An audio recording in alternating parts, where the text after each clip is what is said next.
പരിശുദ്ധ പരമ ദിവ്യ കാരുണ്യത്തിന് നീരവും ആരാധനയും സ്തുതിയും പുകഴ്ചയും ഉണ്ടായിരിക്കട്ടെ. പരിശുദ്ധ പരമ ദിവ്യ കാരുണ്യത്തിന് നീരവും ആരാധനയും സ്തുതിയും പുകഴ്ചയും ഉണ്ടായിരിക്കട്ടെ. പരിശുദ്ധ പരമ ദിവ്യ കാരുണ്യത്തിന് നീരവും ആരാധനയും സ്തുതിയും പുകഴ്ചയും ഉണ്ടായിരിക്കട്ടെ. ഹല്ലേലൂയ ഹല്ലേലൂയ ഹല്ലേലൂയ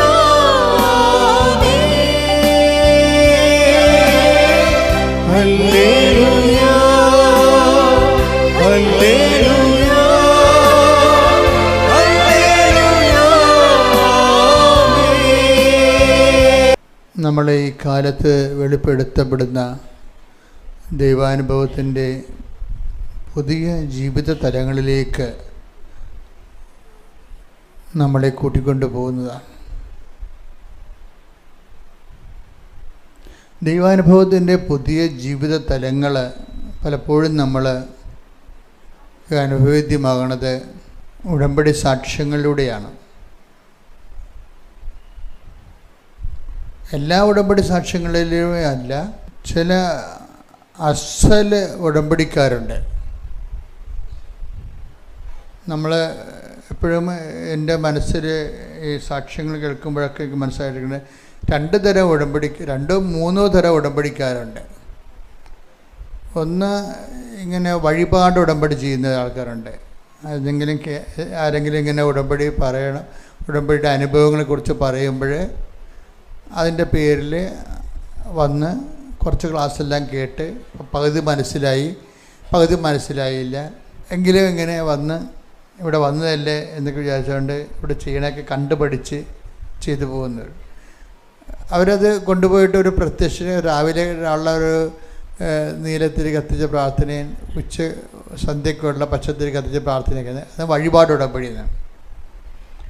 വഴിപാട് ഉടമ്പടിക്കാർ എപ്പോഴായാലും ഉടമ്പടിക്ക് വലിയൊരു ഭാരമാണ്, ബാധ്യതയാണ്. എന്നുവെച്ചാൽ അവർ ഉടമ്പടിയിലൂടെ ദൈവം ഈ കാലങ്ങളിൽ ചെയ്യുന്ന വലിയ കാര്യങ്ങളെക്കുറിച്ചും അതെങ്ങനെയാണ് നിർവഹിക്കുന്നതിനെക്കുറിച്ചും അവർക്ക് അതിനെക്കുറിച്ചൊരു ബോധമില്ല. അവർ പൊതുവെ പറഞ്ഞതിന് കേട്ട് അങ്ങനെ വന്ന് ചെയ്യണതാണ്. പകുതി മനസ്സാണ് അവർക്കുള്ളത് അതിൻ്റെ അകത്ത് വരണത്. അതാണ് വഴിപാട് ഉടമ്പടി കുഴപ്പം. ഉടമ്പടിയുടെ ഒരു നോർമലായിട്ട് ഉടമ്പടി ജീവിതം നയിക്കുന്നവരുണ്ട്. സത്യസന്ധമായിട്ടാണ് ചെയ്യണത്, നോർമലായിട്ടാണ് ചെയ്യണത്. പക്ഷേ ഈ വലിയ സാക്ഷ്യങ്ങൾ പറയുന്ന ആൾക്കാർ നമ്മൾ ശ്രദ്ധിക്കണം. ഇപ്പം എനിക്കെന്തുകൊണ്ടാണ് എല്ലാ സാക്ഷ്യങ്ങളും ഇവിടെ പറയാൻ പറ്റാത്തത്? എല്ലാ സാക്ഷ്യങ്ങളെല്ലാം ഉടമ്പടിയുടെ കണ്ടൻറ്റുകളില്ലാത്തത് കൊണ്ടാണ്. എല്ലാ സാക്ഷ്യങ്ങളും ഉടമ്പടിയുടെ സ്ട്രക്ചറൽ കണ്ടൻറ്റ് വേണം. സ്ട്രക്ചറൽ കണ്ടൻറ്റ് എന്ന് പറയുന്നത് എന്താണ്? ഒന്ന്, നോട്ട് ബൈ മേട്ടിൽ ഇത് വർക്ക് ചെയ്യണം. എന്ന് വെച്ച് കഴിഞ്ഞാൽ നമ്മളുടെ കഴിവ് 0 ആയിരിക്കുകയും ദൈവം ഏറ്റവും കൂടുതൽ ഇനിഷ്യേറ്റീവ് എടുത്ത് ദൈവം ഫുള്ളായിട്ട് ടേക്കണപ്പ് ചെയ്ത് ഇത് മുഴുവനായിട്ട് ഏറ്റെടുത്ത് ചെയ്യണം. അപ്പോൾ നമ്മുടെ കഴിവ് അവിടെ 0 ആയിരിക്കും. ഫുൾ മുടക്കണത്, എൻ്റെ തിയറിയും പ്രാക്ടിക്കലും എല്ലാം മുടക്കണത് ദൈവമായിരിക്കും. ഇപ്പോൾ ഉദാഹരണത്തിന് കഴിഞ്ഞ ദിവസങ്ങളിൽ ജോസഫ് ഗ്രിഗരി എന്നും പറഞ്ഞൊരു സഹോദരൻ സാക്ഷ്യം പറഞ്ഞു. കുടുംബസമേതം പറഞ്ഞത്, ഭാര്യയും 4 കുഞ്ഞുങ്ങളും കൂടിയാണ് സാക്ഷ്യം പറഞ്ഞത്. അപ്പോൾ നമുക്കറിയാമല്ലോ ഈ കാലത്ത് ഭാര്യയും ഭർത്താവും 4 കുഞ്ഞുങ്ങളുമായിട്ട് ജീവിക്കണത് അതിൻ്റെ ഒരു കുഞ്ഞിന് ഹൈപ്പർ ആക്ടിവിറ്റിയാണ്. അപ്പം അതിൻ്റെ ജീവിതത്തിൻ്റെ ഒരു ഭാരം നമുക്ക് മനസ്സിലാകും. നമുക്ക് എന്തെങ്കിലും ഒരു ഭാരം ഉണ്ടാകുന്നത് എപ്പോഴും ഏതെങ്കിലും ഒരു ഭാരം, എക്സ്ട്രാ വെയിറ്റ് നമുക്ക് വരുന്നത് ഒരുപക്ഷെ ഉടമ്പടിക്ക് അത് ഗുണമാണ് ചെയ്യണത്. ഏതെങ്കിലും ഒരു കാര്യത്തിന് എക്സ്ട്രാ വെയിറ്റ് വരണത് എന്ന് വെച്ച് കഴിഞ്ഞാൽ മിതമായ ഭാരം എല്ലാവരുടെ ജീവിതത്തിലും ഉണ്ടല്ലോ. മിതമായ ഭാരം എല്ലാവരുടെ ജീവിതത്തിലും ഉണ്ട്. അമിതഭാരം, എക്സ്ട്രാ വെയിറ്റാണ് നമ്മൾ ശ്രദ്ധിക്കുന്നത്. എക്സ്ട്രാ വെയിറ്റ് വന്നാൽ എക്സ്ട്രാ വെയിറ്റ് വരുന്നവരെ ചിലർ ആ എക്സ്ട്രാ വെയിറ്റ് എന്ന് വെച്ചാൽ അമിതഭാരം അത് ശരിക്കും ബിബ്ലിക്കലൈസായിട്ട് ചെയ്യും. വെച്ചാൽ അത് സുവിശേഷ വിഹിതമായി അതിനെ സമീപിക്കും. ഇപ്പോൾ ഇവരുടെ വിഷയം എന്ന് പറയുന്നത്, ഈ കുഞ്ഞുങ്ങളോട് ഇവർ കാനഡയിൽ താമസിക്കുകയാണ്. ഈ ഇദ്ദേഹത്തിന് ജോസഫ് ഗ്രിഗറി എന്ന് പറയുന്ന ആളിനെ കാനഡയിലെ ഒരു സെയിൽസ് റെപ്രസെൻറ്റേറ്റീവാണ് ആൾ. പക്ഷേ അദ്ദേഹത്തിന് അത്ര ബിസിനസ് അങ്ങനെ പുരോഗമിക്കണില്ല. എങ്ങനെ അത്യാവശ്യം കുഞ്ഞുങ്ങൾക്ക് പാലും ഭക്ഷണവും ഒക്കെ വാങ്ങിച്ചു കൊടുക്കാനുള്ള ഡെയിലി ആയിട്ടുള്ള കാര്യങ്ങൾ, കുടുംബം നോക്കാനുള്ള കാര്യങ്ങൾ കിട്ടും. വൈഫ് അവിടെ നേഴ്സാണ്. പക്ഷേ അദ്ദേഹം അവിടെ ചെയ്യുന്ന ജോലി അവരത്ര കംഫർട്ടല്ല. അവിടെ കാര്യം 4 കുഞ്ഞുങ്ങളെ പോറ്റണ്ടേ, അതിൻ്റെ കൂടെ ആണ് ജോലി ചെയ്യേണ്ടത്, ഭാര്യയും ഭർത്താവും ജോലി ചെയ്യണത്. അപ്പം അതിൻ്റേതായിട്ടുള്ള പരാധീനതകളുണ്ട്. അപ്പോൾ ഒരു മിനിമം ഫാമിലിയാണ്. പക്ഷേ കുഞ്ഞുങ്ങളുടെ എണ്ണം കൂടുതൽ കാരണം അവരുടെ ബാലാരിഷ്ടതകളിലൊക്കെ അവർ ജീവിക്കുന്നത് കാരണം കുടുംബം ഇങ്ങനെ കരകയറി വരത്തില്ല. അതാണ് എക്സ്ട്രാ വെയിറ്റ് എന്ന് പറയുന്നത്. കരകയറി വരത്തില്ല, ഇത് പാടായിരിക്കും. ഇങ്ങനെ വരുമ്പോഴാണ് ഈ ഡോട്ട് മൈ മെരിറ്റ് വർക്ക് ചെയ്യുക. ഉടമ്പടിയിൽ മാത്രമേ ആ ഒരു പ്രൊവിഷനുള്ളൂ. അപ്പോൾ എന്തു ചെയ്യും, ഈ കുടുംബം നാട്ടിൽ വരുമ്പോൾ ഉടമ്പടി എടുക്കും. ഉടമ്പടി എടുക്കുമ്പോൾ ഒരു ചില ആൾക്കാർ ഉടമ്പടി എടുക്കുമ്പോൾ തന്നെ ഉള്ള ഗുണമെന്ന്, ഉടമ്പടി അപ്പം തന്നെ രജിസ്റ്റേർഡ് ആവും. എന്ന് കഴിഞ്ഞാൽ ദൈവത്തിനറിയാം, അതാണ് എൻ്റെ വിഷയം. ദൈവത്തിനറിയാം ഇവർ ഉടമ്പടിയിൽ വളരെ മുന്നോട്ട് പോകുമെന്ന് ദൈവത്തിനറിയാം. അതാണ് നമ്മുടെ ഒരു പ്രശ്നം. അതെല്ലാവരും ഒന്ന് ശ്രദ്ധിക്കണം, നല്ലതായിരിക്കും. നിങ്ങൾ ഉടമ്പടിയിലേക്ക് വരുമ്പോൾ തന്നെ ദൈവത്തിനറിയാം ഇത് 2 ആഴ്ച ഉടമ്പടിയാണ്, ഇതൊന്നും നടക്കത്തില്ല, ഇവരുടെ പ്രീ ഹിസ്റ്ററി വളരെ മോശമാണ്. ഈച്ചയെ പോലെയാണ്, എല്ലാ ഭക്ഷണത്തിലും പോയി ഇരുന്നേച്ചും പൊങ്ങിപ്പോരും ഇങ്ങോട്ട്. ഈച്ച ഉടമ്പടിക്കാർ ഒത്തിരി പേരുണ്ട്. മക്കീസ് കവനൻ്റുകാർ കുറേ ഉണ്ട്. അത് കുറേ നാളത്തേക്ക് അത് ചെയ്യും. പിന്നെ അവർ വേറെ അവരുടെ ഇൻട്രസ്റ്റ് മാറും. ഈച്ച കണ്ടിട്ടില്ലേ, വന്നിരുന്നേച്ചും വേറെ സ്ഥലത്തേക്ക് ഉടനെ പോകും. ഈച്ച ഉടമ്പടിക്കാരുണ്ട്. എന്നുവെച്ചാൽ അവരിങ്ങനെ ഷിഫ്റ്റ് ചെയ്ത് പോകും. അവിടെ ഇൻട്രസ്റ്റ് ഷിഫ്റ്റ് ചെയ്ത് പോകും. അതിൻ്റെ കുഴപ്പമെന്ന് വെച്ച് കഴിഞ്ഞാൽ അത് വല്ലാത്തൊരു അപകടം ഉണ്ടാക്കും. എന്താ കാര്യം വെച്ചാൽ നിങ്ങൾ ഇതിൽ ലാൻഡ് ചെയ്യുമ്പോൾ തന്നെ ദൈവത്തിനറിയാം ഇതൊന്നും ഇവർ ചെയ്യാൻ പോണില്ല. ഇവർ ചുമ്മാ എന്തെങ്കിലും അനുഗ്രഹം കിട്ടട്ടെ എന്നുള്ള രീതിയിൽ മനസ്സോടെ വന്ന് ചെയ്യണതാണ്. ഇവരിതിൻ്റെ റിസ്ക് ഒന്നും എടുക്കത്തില്ല. ഉടമ്പടിയുടെ ഏറ്റവും വലിയ സത്യസന്ധത എന്ന് പറയണത് ഇത് അലപരാധി ആയിട്ടുള്ള ആധ്യാത്മികക്കാർക്ക് ചെയ്യാൻ പറ്റത്തില്ല. അതാണ് എൻ്റെ വിഷയം. നമ്മൾ കുടുംബങ്ങൾ നയിക്കുന്നത് ഒരു അലപരാധി ആധ്യാത്മികതയാണ്. സന്ധ്യക്കൊരു ജോമാല ചെല്ലും, അത് ചിലർ പലത് ഉറങ്ങും, ചിലത് കട്ട് ചെയ്യും. ചില ആൾക്കാർ ചിലത് ഭക്ഷണം കഴിച്ചിട്ട് ഉറക്കം വരുമ്പോൾ കൊന്ത ചെല്ലും. അങ്ങനെ കുറച്ച് പേര് ചെല്ലുമ്പോൾ നേരത്തെ ചെല്ലുമ്പോൾ എല്ലാവരും ഉണ്ടാകത്തില്ല. ഇങ്ങനെ അലപരാധി ആധ്യാത്മികക്കാരാണ് കുടുംബത്തിലുള്ളത്. ഇന്നിപ്പോൾ അത് മാറിയത്, അത് ആരാ മാറ്റിയിരിക്കണത്? ഈ ഉടമ്പടി എടുത്ത കുടുംബങ്ങൾ നോക്കിക്കഴിഞ്ഞാൽ നമുക്ക് മനസ്സിലാകും. അവരെ സീരിയസ് ആയിട്ട് എടുത്തിട്ടുള്ള ആൾക്കാരുടെ ജീവിതത്തിലെല്ലാം കുടുംബസമേതം മൊത്തം മാറിയിരിക്കുന്ന ആൾക്കാർ. മൊത്തം മാറിയത് തന്നെയല്ല, എന്തുകൊണ്ടാണ് ഇത്രയും വലിയ ദൈവ ജീവിത മണ്ഡലങ്ങളിലേക്ക് ദൈവം ഇറങ്ങി വരാഞ്ഞെന്ന് കൂടി നമുക്ക് ഇപ്പോൾ ഉടമ്പടി എടുക്കുമ്പോൾ മനസ്സിലാകും. എന്തുകൊണ്ടാണ് ഈ കണ്ണീരിലേക്ക് കർത്താവ് ഇത്രയും നാൾ ഓരോ മനുഷ്യൻ്റെ കണ്ണീരിലേക്കും അവൻ അർഹിക്കുന്ന അവൻ്റെ കഴിവിനേക്കാൾ വലിയ ഒരു സാധ്യതകളിലേക്ക് എന്തുകൊണ്ട് ദൈവം വന്നില്ല എന്നുള്ളത് ഉടമ്പടിയുടെ ജീവിക്കാൻ മനസ്സിലായി. ഇപ്പോൾ ഇപ്പോൾ ഈ കവിതയുടെ കാര്യം തന്നെ എന്താണ്? കവിത കർത്താവിനോട് പറയുന്നത്, കർത്താവ് ഈ 4 കുഞ്ഞുങ്ങളെ വളർത്താൻ ഞങ്ങളുടെ 2 പേരുടെയും ജോലി പറ്റത്തില്ല, നടക്കത്തില്ല. ഇനി അത് കൂടുതൽ ചിലവ് വരികയാണ്. അപ്പോൾ എന്നാ സംഭവിക്കണമെന്ന് വെച്ച് കഴിഞ്ഞാൽ, അന്ന് രാത്രി മാതാവ് ഈ കവിതയ്ക്കൊരു സ്വപ്നം കാണിച്ചു കൊടുക്കും. ഈ ഉടമ്പടിയുടെ ഏറ്റവും വലിയ ഒരു സംഭവമാണ് ഈ സ്വപ്നം എന്ന് പറയുന്നത്. അതിൻ്റെ കാര്യത്തിൽ ഇതൊരു സ്വപ്നങ്ങളിൽ വരണത് കാണിച്ചു കൊടുക്കുകയാണ് ചെയ്യണത്. സ്വപ്നം വെച്ച് കഴിഞ്ഞാൽ ഒരു ബ്രിക്സിൽ, കനേഡിയൻ ബ്രിക്സിൽ പണി ചെയ്തിട്ടുള്ള ഒരു വലിയ ഒരു നിർമ്മിതി, അതൊരു ഹോസ്പിറ്റലിലാണ്.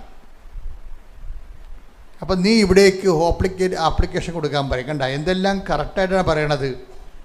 നമ്മൾ വെറുതെ ഇങ്ങനെ പൊട്ടൻ സ്വപ്നം ദിവാസ്വപ്നം കാണുകയില്ലേ, ആ നടക്കാൻ പോകുന്ന കാര്യങ്ങളെക്കുറിച്ച് അതിൻ്റെ പിക്ചർ കാണിക്കും. കോൺക്രീറ്റ് ആയിട്ടുള്ള എവിഡൻസാണ്, പിക്ചർ കാണിക്കും. ഇതാണ് ഞാൻ നിനക്ക് വേണ്ടി കരുതി വച്ചിരിക്കുന്ന ഹോസ്പിറ്റലിലെ, നീ ഓൺലൈനിൽ ഇവർക്ക് ആപ്ലിക്കേഷൻ കൊടുക്കാൻ പറയും. അപ്പോൾ കവിത രാവിലെ എഴുന്നേറ്റ് ആപ്ലിക്കേഷൻ കൊടുക്കും. എന്നിട്ട് പിന്നെ 1500 കിലോമീറ്റർ അകലെയുള്ള ഈ ഹോസ്പിറ്റലിലേക്ക് ആപ്ലിക്കേഷൻ കൊടുക്കുകയും ചെയ്യും. ഓൺലൈനിൽ ഇൻ്റർവ്യൂ നടക്കുകയും ചെയ്യും. പെട്ടെന്ന് ഇവർക്ക് അവിടെ അപ്പോയിൻമെൻറ്റ് കിട്ടും. അതാണ് അമ്മ ഒരു കാര്യത്തിൽ ഇടപെട്ട് കഴിഞ്ഞാൽ പിന്നെ എല്ലാം ദൈവം കൺട്രോൾ ചെയ്യണതാണ്. പിന്നെ നമ്മളിങ്ങനെ ഈ നമ്മുടെ ബോഗികളെ എഞ്ചിൻ വലിച്ചുകൊണ്ട് പോകത്തില്ലേ ട്രെയിനിൽ, അതുപോലെ നമ്മുടെ ജീവിതം ഇങ്ങനെ വലിച്ചുകൊണ്ട് പോകും. അത് പക്ഷേ എൻ്റെ വിഷയത്തിൽ നമ്മൾ അങ്ങനെ അത് വലിയൊരു സാധ്യതയാണ്. അതായത് ഈ 144 ബോഗികളുണ്ടെങ്കിലും ഈ ഒറ്റ എൻജിൻ വലിച്ചുകൊണ്ട് പോകും. എന്നുവെച്ചാൽ നമ്മൾ ഉടനെ നമ്മുടെ യന്ത്രവൽകൃതമായി പോകും ഉടനെ. അതാണ് ഏറ്റവും വലിയ ഒരു ഉടമ്പടി എന്ന് പറയണത്. ദൈവവൽകൃതമായി പോകും. ദൈവം ബന്ധിച്ച് പിന്നെ ദൈവം തന്നെയാണ് ഇപ്പം കാണിച്ചു കൊടുക്കുമെന്നില്ല പറയണത്. അത് നിങ്ങളിങ്ങനെ കഥ കേൾക്കണ പോലെ കേൾക്കരുത്. കഥയുടെ ഞാൻ നിങ്ങൾക്കറിയാമല്ല, കഥ പറയണ ആളേ അല്ല. ഒരിക്കലും ഒരു കഥ ഞാൻ പറഞ്ഞിട്ടില്ല. പണ്ടൊക്കെ പറയുമായിരിക്കും. പക്ഷേ ദൈവത്തിൻ്റെ യാഥാർത്ഥ്യ വിഷയങ്ങൾ അറിഞ്ഞു കഴിഞ്ഞപ്പോൾ എനിക്ക് മനസ്സിലായി കഥകൾക്ക് കാര്യമില്ലെന്ന്. ദൈവം അതിൻ്റെ സത്യസന്ധമായ ദൈവത്തിൻ്റെ പ്രവർത്തനങ്ങൾ ജനങ്ങളിൽ വളരെ വൈറ്റ് ആൻഡ് ബ്ലാക്കായിട്ട് ചെയ്തുകൊണ്ടിരിക്കുമ്പോൾ നമ്മൾ അതല്ലേ പറയേണ്ടത്, കഥയിലല്ല പറയേണ്ടത്. ഇത് ശ്രദ്ധിക്കുമ്പോൾ നിങ്ങൾ സാക്ഷ്യങ്ങളെ ശ്രദ്ധിച്ച് കേൾക്കണം. കാര്യം അവരെങ്ങനെയാണ് ഇത്രയും ദൈവവുമായിട്ട് ഇത്രയും ഒരു ഇൻറ്റിമസി ആയതെന്ന്. എൻ്റെ മക്കളെ, എനിക്ക് പലപ്പോഴും തോന്നിയിരിക്കുന്നത് ഒരു ഇൻറ്റിമസിയുടെ പ്രശ്നമേ ഇവിടെ ഉള്ളൂ. എന്താണ് സ്പിരിച്വാലിറ്റി? അപ്പം ഞാൻ പറയും it is nothing more than intimacy with God. അതേ പറയത്തുള്ളൂ ഞാൻ. സ്പിരിച്വാലിറ്റി എന്താണ്, ആധ്യാത്മികത എന്താണെന്ന് ചോദിച്ചു കഴിഞ്ഞാൽ ഒറ്റ ഉത്തരമേ ഉള്ളൂ. എന്താണ്? ദൈവമായിട്ട് അദമ്യമായ ഒരു ആത്മബന്ധമുണ്ടാക്കുക. ഉടമ്പടി എന്തിനാണെന്ന് ചോദിച്ചാലും അത് തന്നെയാണ് ഉടമ്പടിയുടെ ഉത്തരം. എന്തിനാണ് ഉടമ്പടി, എന്തിനാണെന്ന് ചോദിച്ചു കഴിഞ്ഞാൽ നിങ്ങളുടനെ ജപ്തി നടപടി മാറാനാണെന്ന് പറയരുത്. അത് ഈ എന്താണ് പറയണത്, അത് പൊകിട് മനുഷ്യർ അങ്ങനെ പറയത്തുള്ളൂ. സ്ഥലം വിൽക്കാനാണ്, മകളെ കെട്ടിക്കാനാണെന്ന് പറഞ്ഞേക്കരുത്. അത് ഉടമ്പടി എന്തിനാണെന്ന് ചോദിച്ചാൽ നിങ്ങൾ അത് ഒറ്റ ഉത്തരവേ ഉള്ളൂ. എന്താണ്? For intimacy with God. അത്രേ ഉള്ളൂ. സിമ്പിൾ, തീർന്ന്. എന്തിനാണ്? ദൈവവുമായിട്ട് ആഴമായ ആത്മബന്ധത്തിന്. ഒന്ന് പറഞ്ഞേ, ഉടമ്പടി എന്തിനാണ്? ദൈവവുമായിട്ടുള്ള ആഴമായ ആത്മബന്ധത്തിന്. ഇതാണ് സംഭവം. ഉടമ്പടി ആത്മബന്ധത്തിന്, അത്രേ ഉള്ളൂ. അപ്പം നമ്മളെപ്പോഴും ശ്രദ്ധിക്കേണ്ട വിഷയം എന്ന് വെച്ചാൽ ഉടമ്പടി PR കിട്ടാനും അതുപോലെ തന്നെ വിസ പ്രോസസ്സിനുമല്ല. നിങ്ങളും ദൈവവും തമ്മിൽ ഒരു ആത്മബന്ധത്തിലായാൽ അതൊന്നും പ്രശ്നമേ അല്ലാതെ വരും. കാര്യം എന്താണ്? അതൊക്കെ ദൈവത്തിൻ്റെ പ്രശ്നമായി മാറും. ഇപ്പോഴെന്താ പ്രശ്നത്തിൽ നിങ്ങൾ ഉടമ്പടി ചെയ്ത പല പ്രശ്നങ്ങളും ഇപ്പോഴും നിങ്ങളുടെ പ്രശ്നങ്ങളാണ്. ദൈവം അത് ദൈവത്തിൻ്റെ പ്രശ്നമായിട്ട് ഏറ്റെടുത്തില്ല. ഇതൊരു അപകടമാണ് മക്കളെ, വളരെ അപകടമാണ്. ഇപ്പം നമ്മൾ ഉടമ്പടി എടുത്തിട്ട് ഒരു 2 മാസം കഴിഞ്ഞിട്ടും പല ഉടമ്പടി വിഷയങ്ങളും നമ്മുടെ വിഷയങ്ങളാണ് ഇപ്പോഴും. അതൊന്നും ദൈവത്തിൻ്റെ വിഷയങ്ങളല്ലാതെ ഇരിക്കണം. ഇപ്പോഴും ദൈവം അത് ഏറ്റെടുത്തിട്ടില്ല, ദൈവത്തിൻ്റെ വിഷയങ്ങളല്ല. അത് നിങ്ങളൊന്ന് ധ്യാനിക്കണം, നല്ലതാണ്. എൻ്റെ വിഷയം എൻ്റേതായിട്ട് തന്നെ ഇരിക്കുകയാണോ, ദൈവം അത് ഏറ്റെടുത്തോ? പല വിഷയങ്ങളും ദൈവം ഏറ്റെടുത്തിട്ടില്ല. ഒന്നാമത്തേലുള്ള പ്രശ്നം എന്ന് വെച്ച് കഴിഞ്ഞാൽ നമ്മൾ പണ്ട് ഞാൻ ഗോതമ്പ് പൊടിപ്പിക്കാൻ വേണ്ടി പോകും, 2ാം ക്ലാസ്സൊക്കെ പഠിക്കുമ്പോൾ മില്ലിൽ. അപ്പോൾ എന്നാ ചെയ്യണമെന്ന് വെച്ചാൽ നമ്മൾ സഞ്ചിയും ഗോതമ്പും കൊണ്ടുപോയി മില്ലിൽ വെക്കുമ്പോൾ മില്ലുകാരൻ ഇങ്ങോട്ട് വന്നിട്ട് സഞ്ചിനകത്ത് കൈയിട്ട് പരതും. എന്തിനാണെന്നറിയാമോ? എന്തിനാണ് അതിൻ്റെ അകത്ത് വല്ല കല്ലും ഉണ്ടോ, കഷണങ്ങൾ വല്ലതും ഉണ്ടോ? അങ്ങനെ വരികയാണെങ്കിൽ ഇതിനെ എല്ലാത്തിനെയും ബാധിക്കും അത്. അപ്പോൾ അതെല്ലാം പുള്ളി നോക്കിയിട്ട് ഇട പേറ്റിയിട്ടാണ് കൊണ്ടുവന്നിരിക്കണമെന്നൊക്കെ ചോദിക്കും.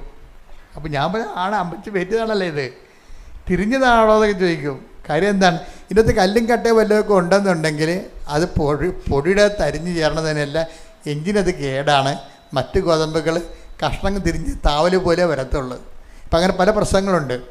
ഇതുപോലെ ഉടമ്പടിയിൽ നമ്മൾ നിയോഗം വെക്കുമ്പോഴും കല്ലും കട്ടയും നോക്കണം. അതിൻ്റെ അകത്ത് ഞാൻ നിങ്ങൾക്ക് മനസ്സിലാകുന്ന ഭാഷയെ പറയുകയാണ്.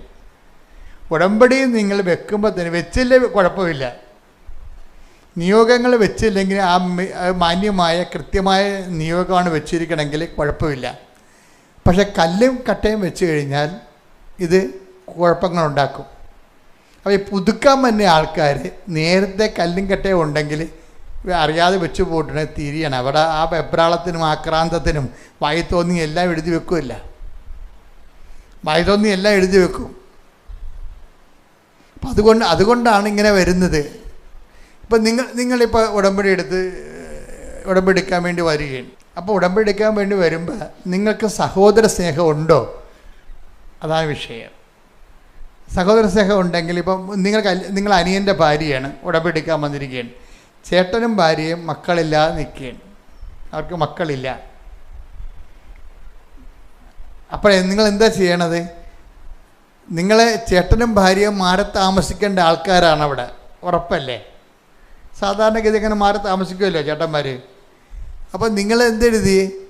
ചേട്ടനും ഭാര്യയും മാറി താമസിക്കണം, എന്നാൽ മാത്രമേ നിങ്ങൾക്ക് സമാധാനത്തിൽ അവിടെ ജീവിക്കാൻ പറ്റത്തില്ല. അത് ന്യായകേടൊന്നുമില്ല അതിൻ്റെ അകത്ത്. പക്ഷെ അതിൻ്റെ അകത്തൊരു കല്ലുണ്ട്. എന്താ കല്ല്? നിങ്ങൾ അങ്ങനെയല്ല എഴുതേണ്ടിയിരുന്നത്. ചേട്ടനും ഭാര്യയ്ക്കും മക്കളെ കൊടുക്കാനല്ല എഴുതേണ്ടത്. അവിടെയാണ് അതിൻ്റെ അകത്തൊരു സഹോദര സ്നേഹത്തിൻ്റെ എന്തൊരു കുറവുണ്ട്. ചേട്ടനും ഭാര്യയും മാറി താമസിക്കാനാണ് നിങ്ങളെ എഴുതിയിരിക്കുന്നത്. അത് റിജക്റ്റാകാൻ സാധ്യതയുണ്ട്. ഇത് ആരത്താണ് കൊടുക്കുന്നത്? പഞ്ചായത്ത് മെമ്പറിൻ്റെ അടുത്തല്ല കൊടുക്കണത്, ദൈവത്തിൻ്റെ അടുത്താണ് കൊടുക്കുന്നത്. അത് ദൈവത്തെക്കുറിച്ചൊരു ബോധം ഉണ്ടാകണം. അപ്പം തന്നെ നിൻ്റെ മനസ്സ് സ്കാൻ ചെയ്യുമ്പോൾ മനസ്സിലാകും ചേട്ടനും ഭാര്യയും അവർക്ക് മക്കളുണ്ടാകാൻ നീ ആഗ്രഹിക്കണില്ല. ആഗ്രഹം ഉണ്ടാക്കുക എന്ത് ചെയ്യും? നിൻ്റെ കുടുംബത്തിൻ്റെ അവകാശം കുറച്ച് അവർ കൊണ്ടുപോകും. അത് കാരണം അവർക്ക് മക്കളുണ്ടാകാതെ കിടന്ന് നരയിക്കണമെന്നായിരിക്കും നീ ഉള്ളിൽ ഉദ്ദേശിക്കണത്. പക്ഷെ നിനക്ക് അവർക്ക് ബുദ്ധിമുട്ടുണ്ടാകണ കാരണം മാറി താമസിക്കാൻ വേണ്ടി എഴുതിയിട്ടുമുണ്ട്. ഈ സാധനം കല്ലാണ്. എന്ന് കഴിഞ്ഞാൽ ഇത് പൊടിയത്തില്ല. ഇത് കാരണം എന്താ പറ്റുന്നത്? ഈ കല്ല് കിടക്കണ കാരണം നിൻ്റെ ദുഷ്ടബുദ്ധി അതിൻ്റെ അകത്ത് കിടക്കണ കാരണം സഹോദര സ്നേഹമില്ല, ദൈവസ്നേഹമില്ല, ദുഷ്ടബുദ്ധിയാണുള്ളത്.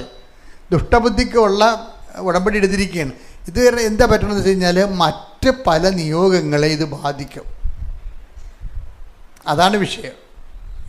ഈ നിയോഗം തന്നെയല്ലേ ഇങ്ങനെ ഒരു ദുഷ്ടബുദ്ധിയുള്ള ഒരാളുമായിട്ട് ഉടമ്പടി ചെയ്യാൻ ദൈവം തയ്യാറല്ലാത്ത കാരണം ഈ ഒറ്റ ദുഷ്ടബുദ്ധി കാരണം ആരും ക്യാൻസലാകും.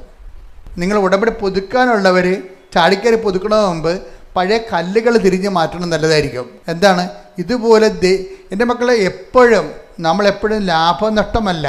നമ്മൾ ഉടമ്പടി 6 എഴുതുമ്പോൾ അതിൽ ആ ഓരോ സാധനവും സ്കാൻ ചെയ്ത് കഴിഞ്ഞാൽ ദൈവത്തിനായിരിക്കണം അതിൻ്റെ അകത്ത് പ്രാധാന്യം. 6ലും നിങ്ങൾക്കല്ല, ആ 6ലും ദൈവത്തിനായിരിക്കണം പ്രാധാന്യം.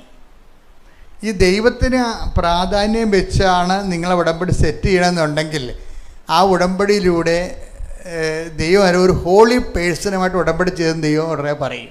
ഞാനൊരു ഹോളി പേഴ്സണുമായിട്ട് ഉടമ്പടി ചെയ്തു.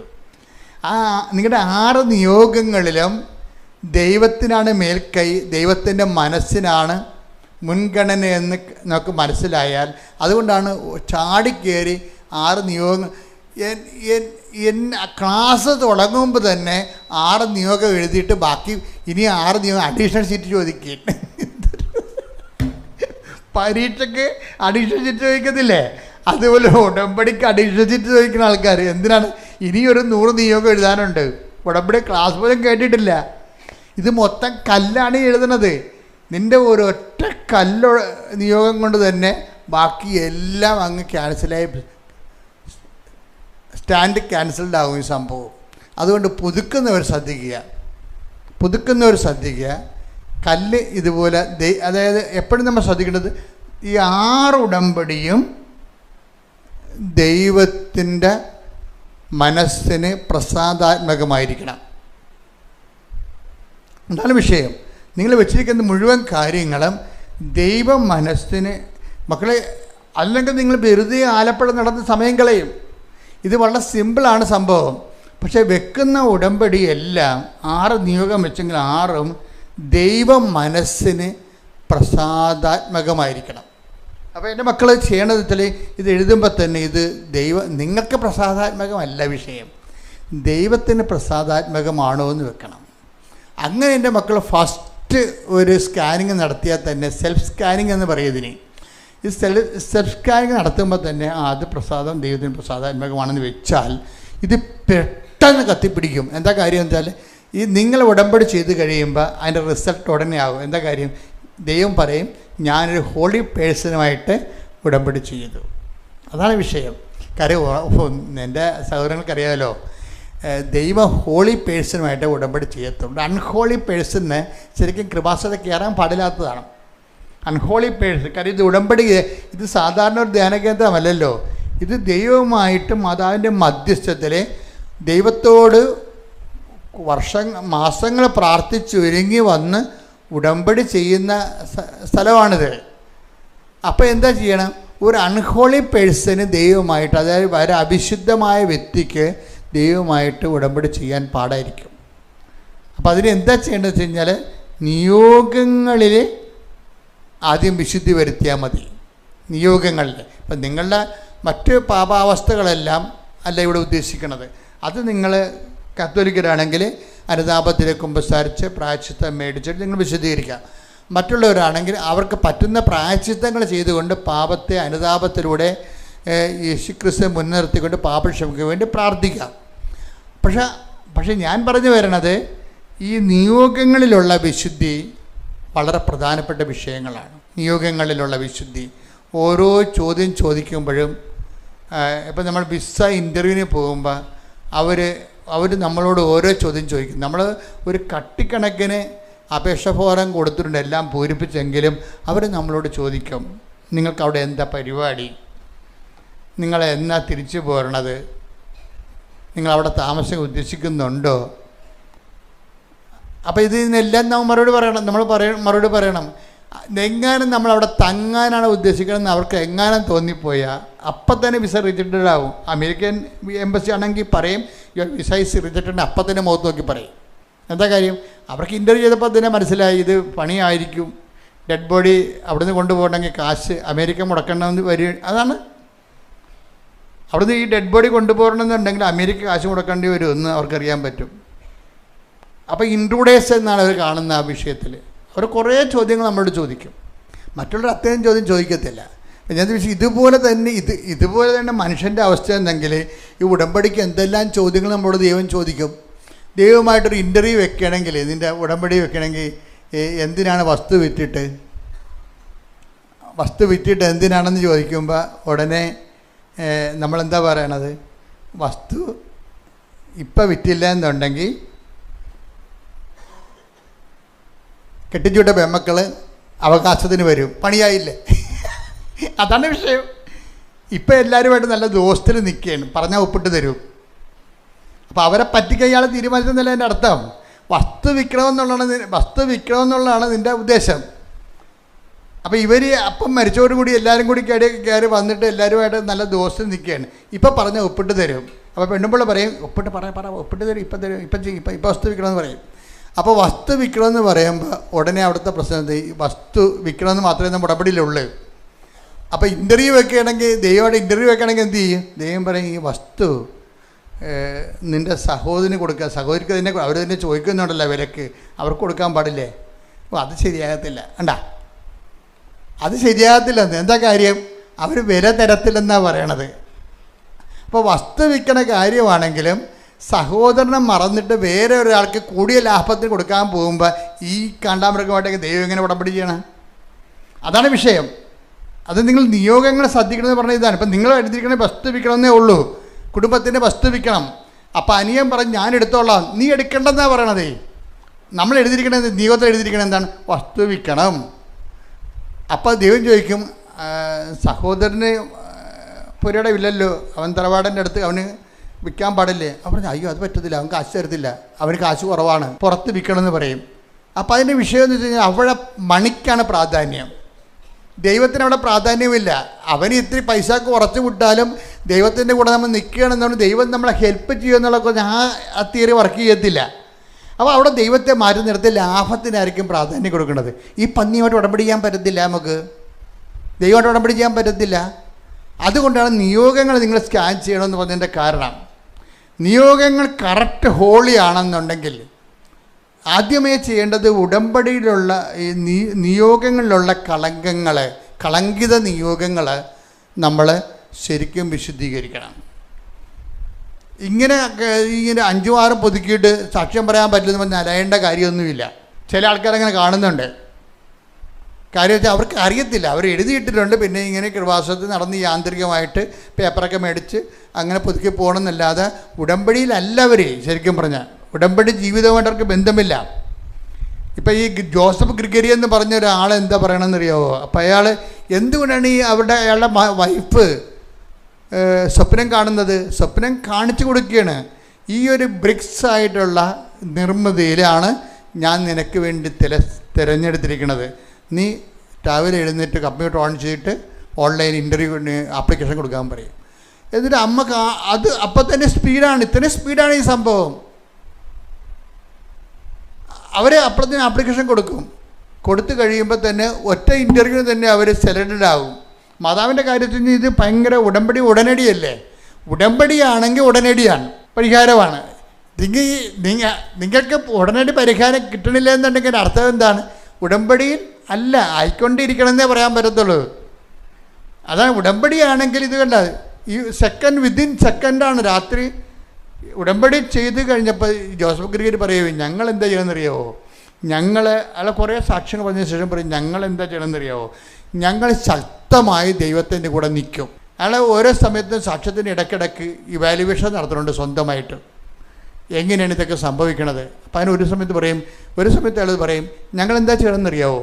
ഞങ്ങൾ ഒരു അവസ്ഥ കണ്ടാൽ, ഒരാളിൻ്റെ അവസ്ഥ, ഒരു മോശമായ അവസ്ഥ കണ്ടാൽ ഞങ്ങൾ അവരോട് അങ്ങോട്ട് ചോദിക്കും, എന്ത് ഹെൽപ്പാണ് വേണ്ടത്, എന്താണ് നിങ്ങളുടെ പ്രശ്നം, ഞങ്ങളോട് പറയുക, പറ്റുന്ന പോലെ സഹായിക്കാം.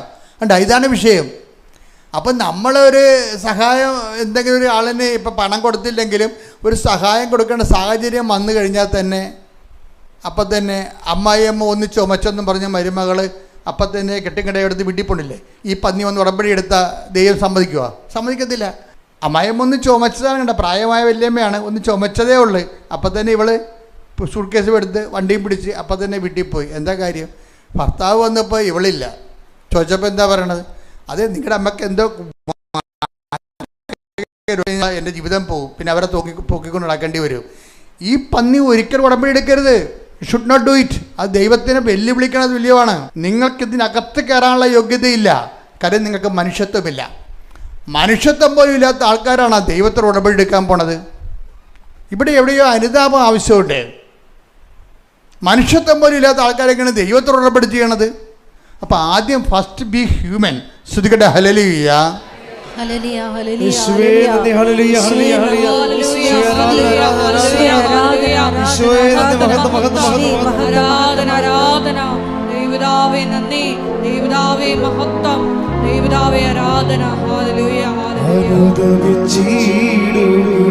ഒരുമിച്ച് പാടുക.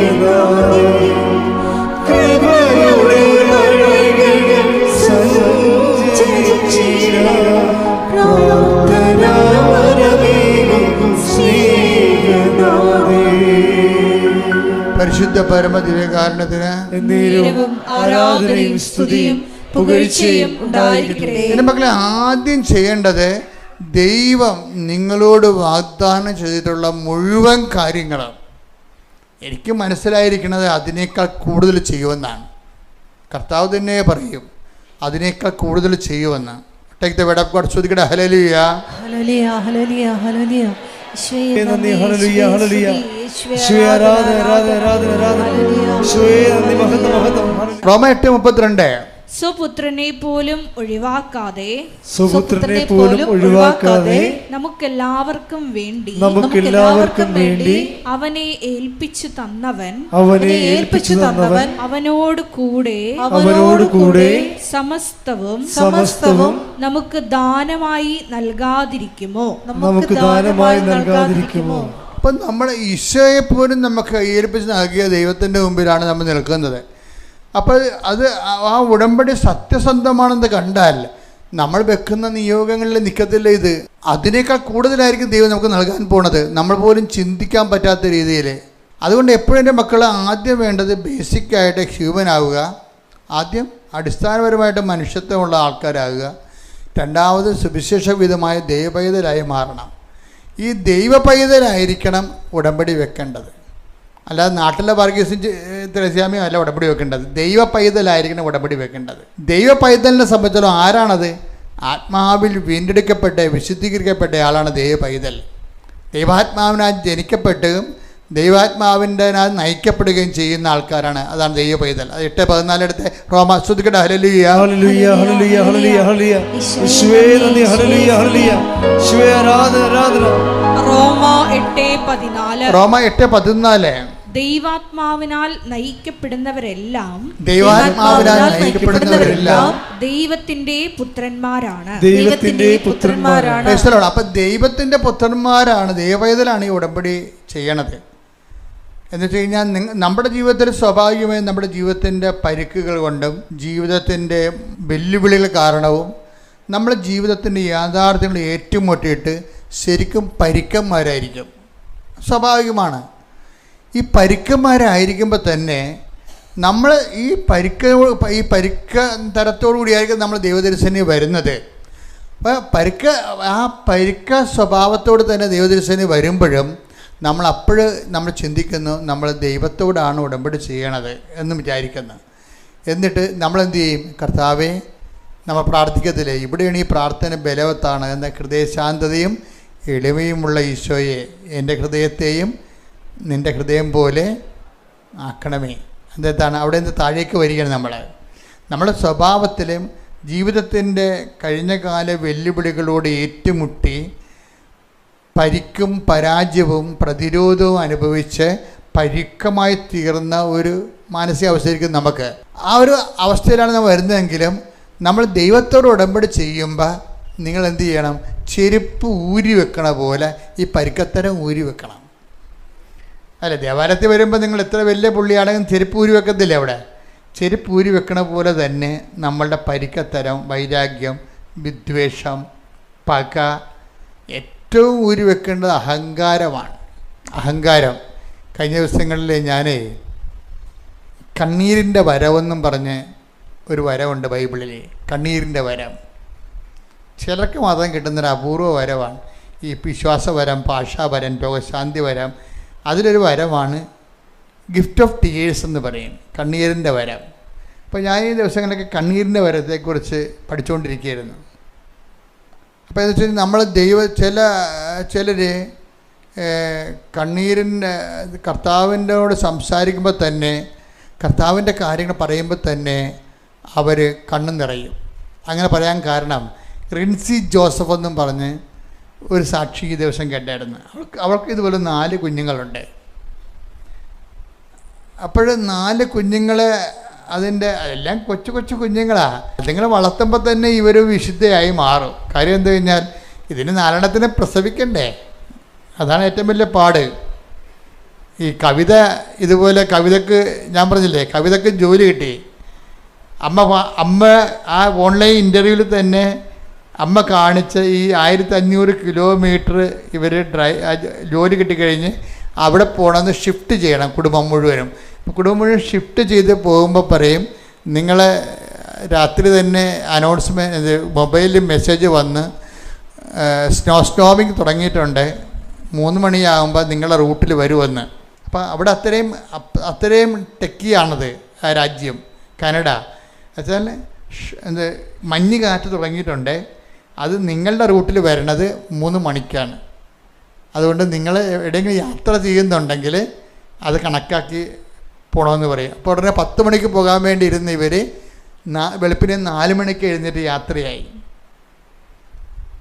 മഞ്ഞ് കാറ്റിൽ നിന്ന് രക്ഷപ്പെടാൻ വേണ്ടി യാത്രയായി.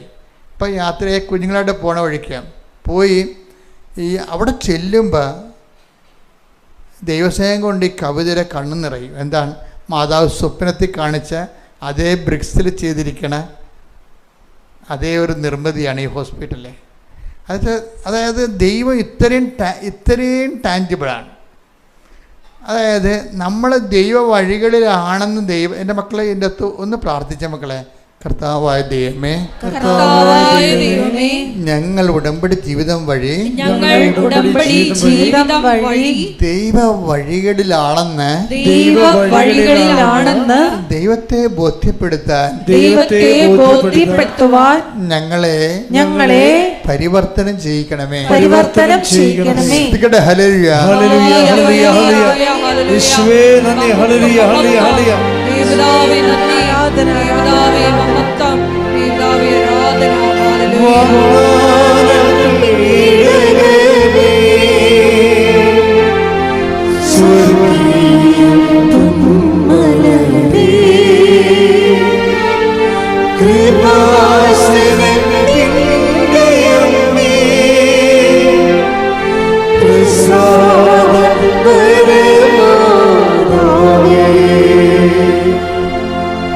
പരിശുദ്ധ പരമ ദിവ്യകാരുണ്യത്തിന് പരിശുദ്ധ പരമ ദിവ്യകാരുണ്യത്തിന് അപ്പം നമ്മൾ ദൈവ വഴികളിലാണെന്ന് അല്ലെങ്കിൽ ഉടമ്പടി എടുക്കുമ്പോൾ തന്നെ ഈ ദൈവ വഴികളിലാകാൻ ദൈവ പൈതലായി മാറാൻ നമ്മൾ വലിയ ബലപ്രയോഗം നമ്മോട് തന്നെ കാണിക്കുമെന്ന് ദൈവത്തിന് തോന്നിയാൽ നമ്മൾ ദൈവത്തെ ബോധ്യപ്പെടുത്തേണ്ട കാര്യമൊന്നുമില്ല. ഒരു കാര്യവും എന്താ കാര്യം? ദൈവം ഓട്ടോമാറ്റിക്കായിട്ട് ഈ അവയർനെസ്സിലേക്ക് വരുന്ന ആളാണ്. അപ്പം അതുകൊണ്ട് എന്താ ചെയ്യേണ്ടത്? നമ്മളാണ് ഈ വിഷയം കറക്റ്റ് നമ്മൾ ദൈവപൈതലാണോ അതിൻ്റെ ലെവൽ നോക്കി പോകണം. ഓരോ സംസാരം, വാക്ക് പലയിടത്തും നമ്മളൊന്നും പറയാതിരിക്കുന്നതാണ് നല്ലത്. കാര്യം പറഞ്ഞ് നമ്മൾ അൺഹോളിയായി പോകും. ചില വിഷയങ്ങൾ വരുമ്പോൾ ചില കാര്യങ്ങൾ നമ്മൾ മിണ്ടാതിരിക്കുന്നതായിരിക്കും എപ്പോഴും നല്ലത്. ഉടമ്പടിയുടെ പേഴ്സൺ എപ്പോഴും നല്ലത് മിണ്ടാതിരിക്കുന്നതായിരിക്കും. മിണ്ടിപ്പോയാൽ നമ്മൾ എന്ത് ചെയ്യും? അൺഹോളിയായി മാറും. ഉടമ്പടിക്ക് അയോഗ്യത ഉണ്ടാകും.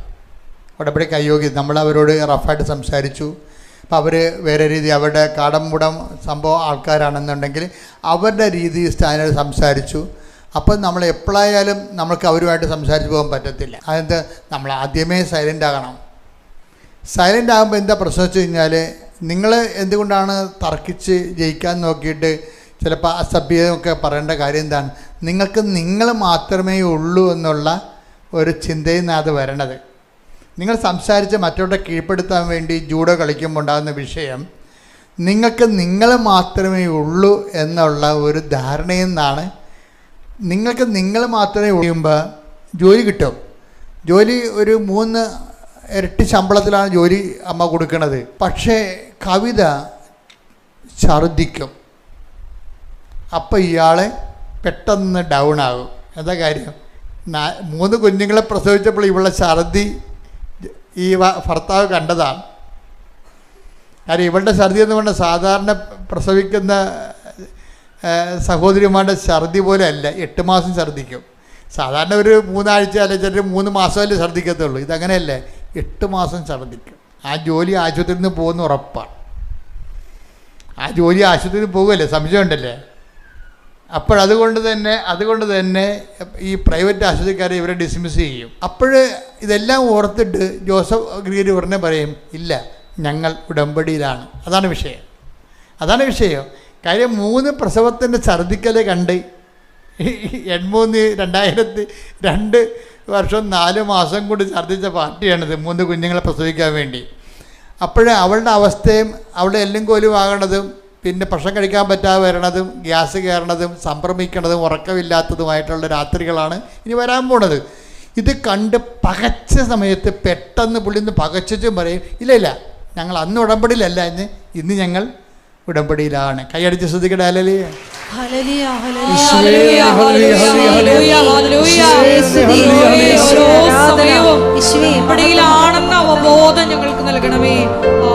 ഇതാണ് ഒരു ബോധം എന്ന് പറയണത്. അപ്പോൾ എന്താ പ്രശ്നം എന്ന് വെച്ചാൽ, ഈ ജോസഫ് ഗിർഗരിക്ക് ഉള്ള ഏറ്റവും മെച്ചം അയാൾ ഉടമ്പടിയിലാണെന്നുള്ളതിനെക്കുറിച്ചും വൈഫ് ഉടമ്പടിയിലാണെന്നതിനെക്കുറിച്ചും അവർക്ക് നല്ല ബോധ്യമുണ്ട്. നിങ്ങൾക്കൊരു 80% പേർക്കുള്ള കുഴപ്പം അതാണ്. നിങ്ങൾ ഉടമ്പടിയിലാണോ എന്നല്ല, നിങ്ങൾക്ക് ബോധ്യമില്ല. അതാണ് ഏറ്റവും വലിയ കുഴപ്പമില്ലത്, അപകടം എന്ന് പറയണത്. നിങ്ങൾ ഉടമ്പടിയിലാണോ എന്നതിനെക്കുറിച്ച് നമുക്കൊരു കോൺഫിഡൻസ് ഇല്ല. ഇന്നലെ ഒരു പെങ്കൊച്ചിയോടെ വന്നിട്ട് എന്നോട് നിലവിളിച്ച് പറഞ്ഞു, അച്ഛാ എനിക്ക് നേഴ്സിംഗ് വേണോ അതോ വേറെ ഒരു പ്രൊഫഷൻ പറഞ്ഞു. നേഴ്സിംഗ് അല്ലാതെ വേറെ എന്തൊരു പ്രൊഫഷൻ, സി എ വേണോ നേഴ്സിംഗ് വേണോ, ഇനിയിപ്പോൾ സമയമില്ല, അച്ഛൻ പെട്ടെന്ന് മെസ്സേജ് എടുത്ത് തരുമോ എന്ന് ചോദിച്ചു. ഇപ്പോൾ ഇവിടെ കരച്ചിലും കാര്യങ്ങളൊക്കെ കണ്ടിട്ട് ഞാൻ മാതാവിൻ്റെ അടുത്ത് വന്നിട്ട് ചാറ്റിംഗ് രൂപത്തിൽ മെസ്സേജ് എടുത്തിട്ട് അവൾ പറഞ്ഞ് ആദ്യമേ ഇവൾ അറിയാതെ തന്നെ ഇവക്ക് നമ്മൾ കൊടുക്കുന്ന കോഡുകൾ ഇവക്കറിയത്തില്ലേ, എന്തിൻ്റെ ഡിനോമിനേറ്റ് ചെയ്യണമെന്ന് അറിയത്തില്ല. അപ്പോൾ ഞാൻ പറഞ്ഞു, നീ ഇതിൽ ഏതെങ്കിലും അക്ഷരം മാർക്ക് ചെയ്യാൻ പറഞ്ഞു. അപ്പോൾ നല്ലവണ്ണം വിശ്വാസപ്രമാണമൊക്കെ ചെല്ലി പ്രാർത്ഥിച്ച് മാതാവിനോട് പറഞ്ഞു, ഈ മാതാവിൻ്റെ ഈശോയോട് പറഞ്ഞിട്ടാണ് ഈ ചാർട്ട് കൊടുക്കണേ ഇവക്ക്. അത് കൊടുത്തു കഴിയുമ്പോൾ അവൾ രണ്ട് അക്ഷരം മാർക്ക് ചെയ്യും. 2 അക്ഷരം മാർക്ക് ചെയ്ത് ഞാൻ റിസൾട്ട് നോക്കുമ്പോൾ ഇത് CA വെട്ടിയിട്ടുണ്ട്. അവൾ അറിയാതെ വെട്ടിയിരിക്കണതാണ്. പിന്നെന്താ വെട്ടിയിരിക്കണത്, നേഴ്സിംഗ് വെട്ടിയിട്ടുണ്ട്.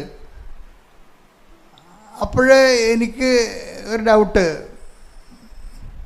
കാര്യം ഒക്കെ ഒരു മെസ്സേജ് കൊടുക്കണ്ടേ, നിറച്ച ആൾക്കാർ നിൽക്കേണ്ട സമയവും ഇല്ല.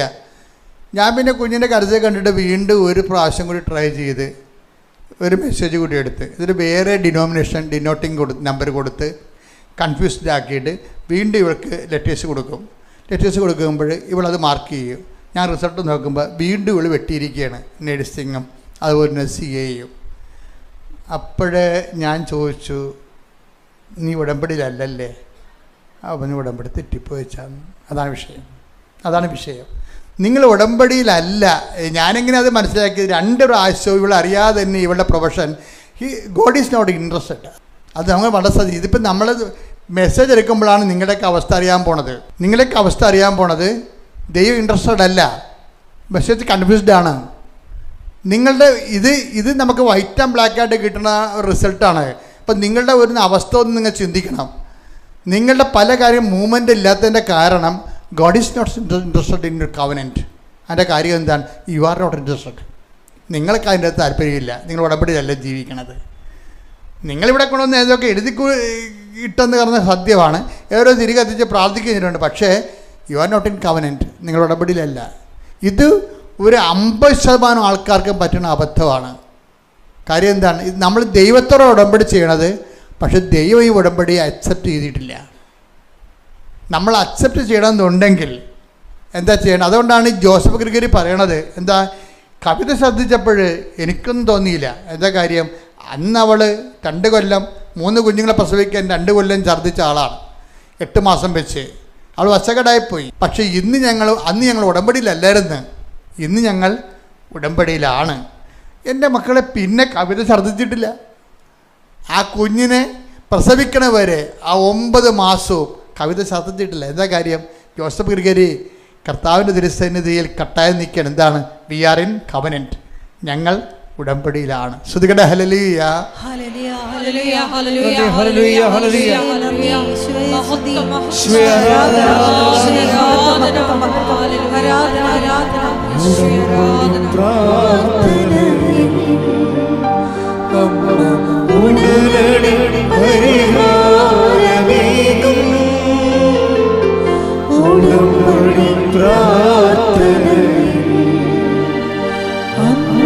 ഉടനെ പരിഹാരമേകും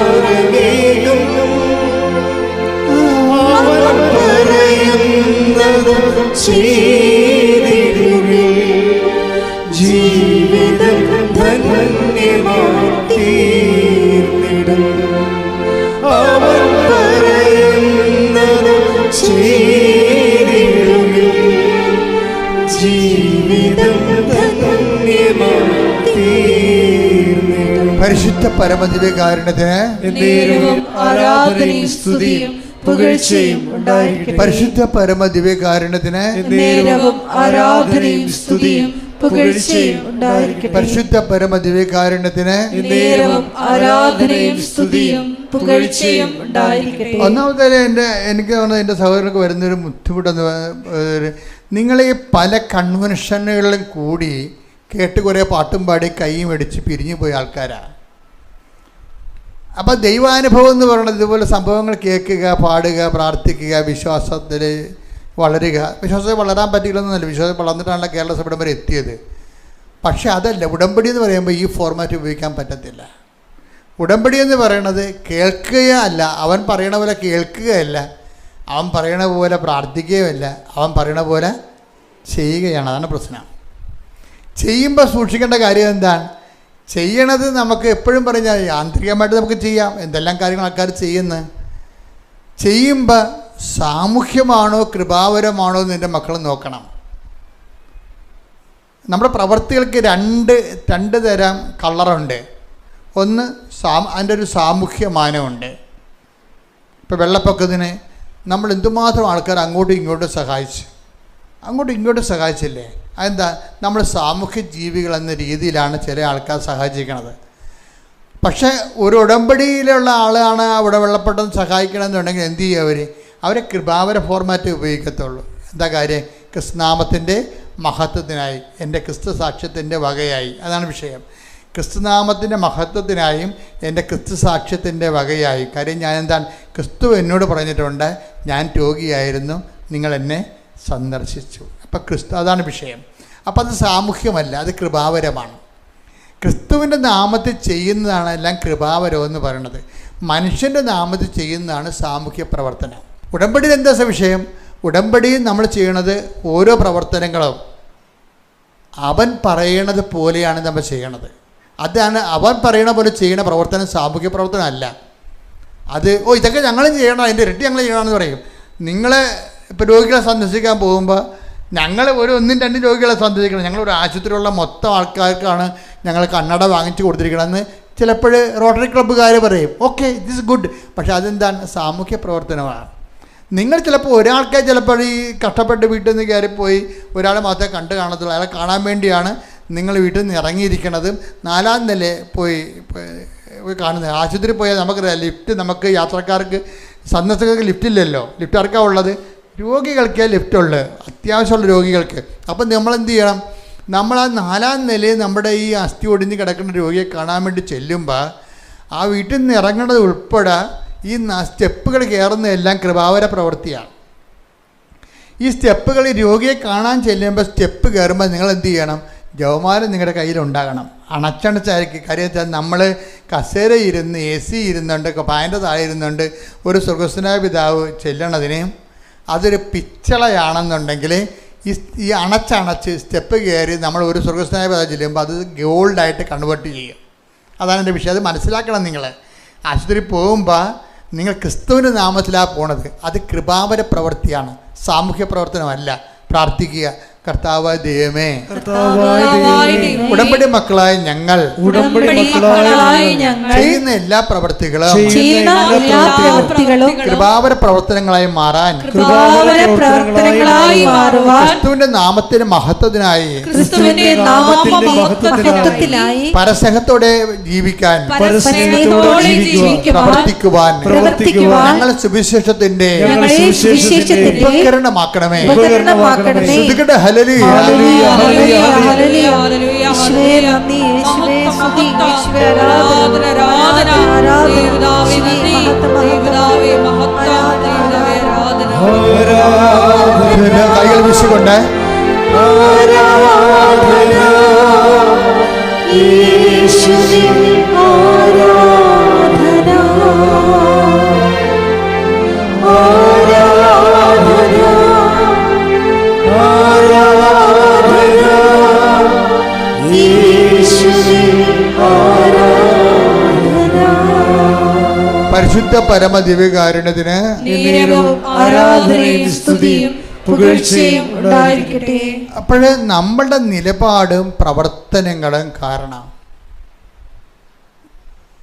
ദൈവത്തിന് തോന്നാം നമ്മൾ ഒരു ദൈവ പൈതലാണ്, സുവിശേഷത്തിന് വേണ്ടി ജീവിതം സമർപ്പിച്ച ആളാണ്, സുവിശേഷ ജീവിതത്തിന് വേണ്ടിയാണ് നമ്മൾ സുവിശേഷ ജീവിതമായിട്ട് നമ്മുടെ ജീവിതം മാറ്റിക്കൊണ്ടിരിക്കുകയാണ് എന്ന് ദൈവത്തിന് തോന്നിയാൽ നമുക്ക് കമ്മ്യൂണിക്കേറ്റ് ചെയ്യാൻ പറ്റും.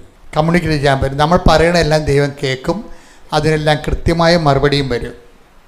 എൻ്റെ മക്കൾ ഉടമ്പടി കറക്റ്റായിട്ട് ശ്രദ്ധിച്ചാൽ മതി. എന്നിട്ട് നിങ്ങൾ ദൈവത്തോട് പറയണമേ, ദൈവമേ ഞാൻ ഇതൊരു 3 ആഴ്ചയ്ക്ക് വേണ്ടി 3 മാസത്തിന് വേണ്ടിയല്ല, എൻ്റെ ജീവിതകാലം മുഴുവൻ ഇങ്ങനെ ജീവിക്കാൻ നിനക്ക് വേണ്ടിയും നിൻ്റെ സ്നേഹത്തിൻ്റെ സാക്ഷിയായിട്ട് ജീവിക്കാൻ എന്നെ സഹായിക്കണേ. കൈ നെഞ്ചത്ത് വെച്ചേ, കർത്താവായ ദൈവമേ എൻ്റെ ജീവിതകാലം മുഴുവൻ നിന്റെ സ്നേഹത്തിൽ ജീവിക്കുവാൻ, സ്നേഹത്തിന്റെ സാക്ഷിയായി ജീവിക്കുവാൻ എന്നെ സഹായിക്കണമേ. അപ്പം അങ്ങനെ നമ്മൾ നമ്മളിവിടെ സീരിയസ് ആണെന്ന് തോന്നിയാൽ ദൈവം നമ്മളെ കേൾക്കാൻ തുടങ്ങും, നമുക്കിങ്ങനെ സംസാരിക്കാൻ ദൈവത്തോട്. അപ്പോൾ ഈ ജോസഫ് ഗ്രേരിയുടെ ഒരു വിഷയത്തിലെ ജോസഫ് ഗ്രേരിയുടെ ഒരു മകൻ ഹൈപ്പർ ആക്ടിവിറ്റിയാണ്. എടുത്തുപിടി ഇങ്ങനെ ഈ ജനലിലൊക്കെ കയറുകയും കൈവിട്ട് കളയുകയും താഴെ വീഴുകയും ഡെസ്ക് മറിച്ചിടുകയും മേശ ഉന്തുകയും അങ്ങനെ എന്തെല്ലാം ചെയ്യണം. നമുക്ക് സഹിക്കാൻ, ഒരു ഹൈപ്പർ ആക്ടിവിറ്റി ഉണ്ടെങ്കിൽ നമുക്ക് സഹിക്കാൻ പറ്റത്തില്ല. 3 കുഞ്ഞുങ്ങൾ നല്ലതായാലും അതിനകത്ത് ഒരു ഹൈപ്പർ ആക്ടിവിറ്റി ഉണ്ടെന്നുണ്ടെങ്കിൽ 3 കുഞ്ഞുങ്ങളുടെ സന്തോഷം പോലും നമുക്ക് കിട്ടത്തില്ല, നമ്മുടെ കാര്യം പോക്കാണ്. അപ്പോൾ ഇത് എന്താ പറ്റുന്നത്, ഇതിനെ അതിജീവിക്കാൻ എന്താ പറ്റുന്നത്, ഇവർ ഉടമ്പടി ടൈറ്റ് ചെയ്ത് 2 പേരും അതിനകത്ത് ഒരു ഭാഗ്യം വന്നത് ഭാര്യയും ഭർത്താവും അങ്ങനെ വന്നതാണ്. എൻ്റെ മക്കളെ എപ്പോഴും ചോദിക്കേണ്ടത്, ഈ കൂദാശകളിൽ ദൈവം ഇടപെടുത്തിയിരിക്കുന്നത് ഭർത്താവിനല്ലേ.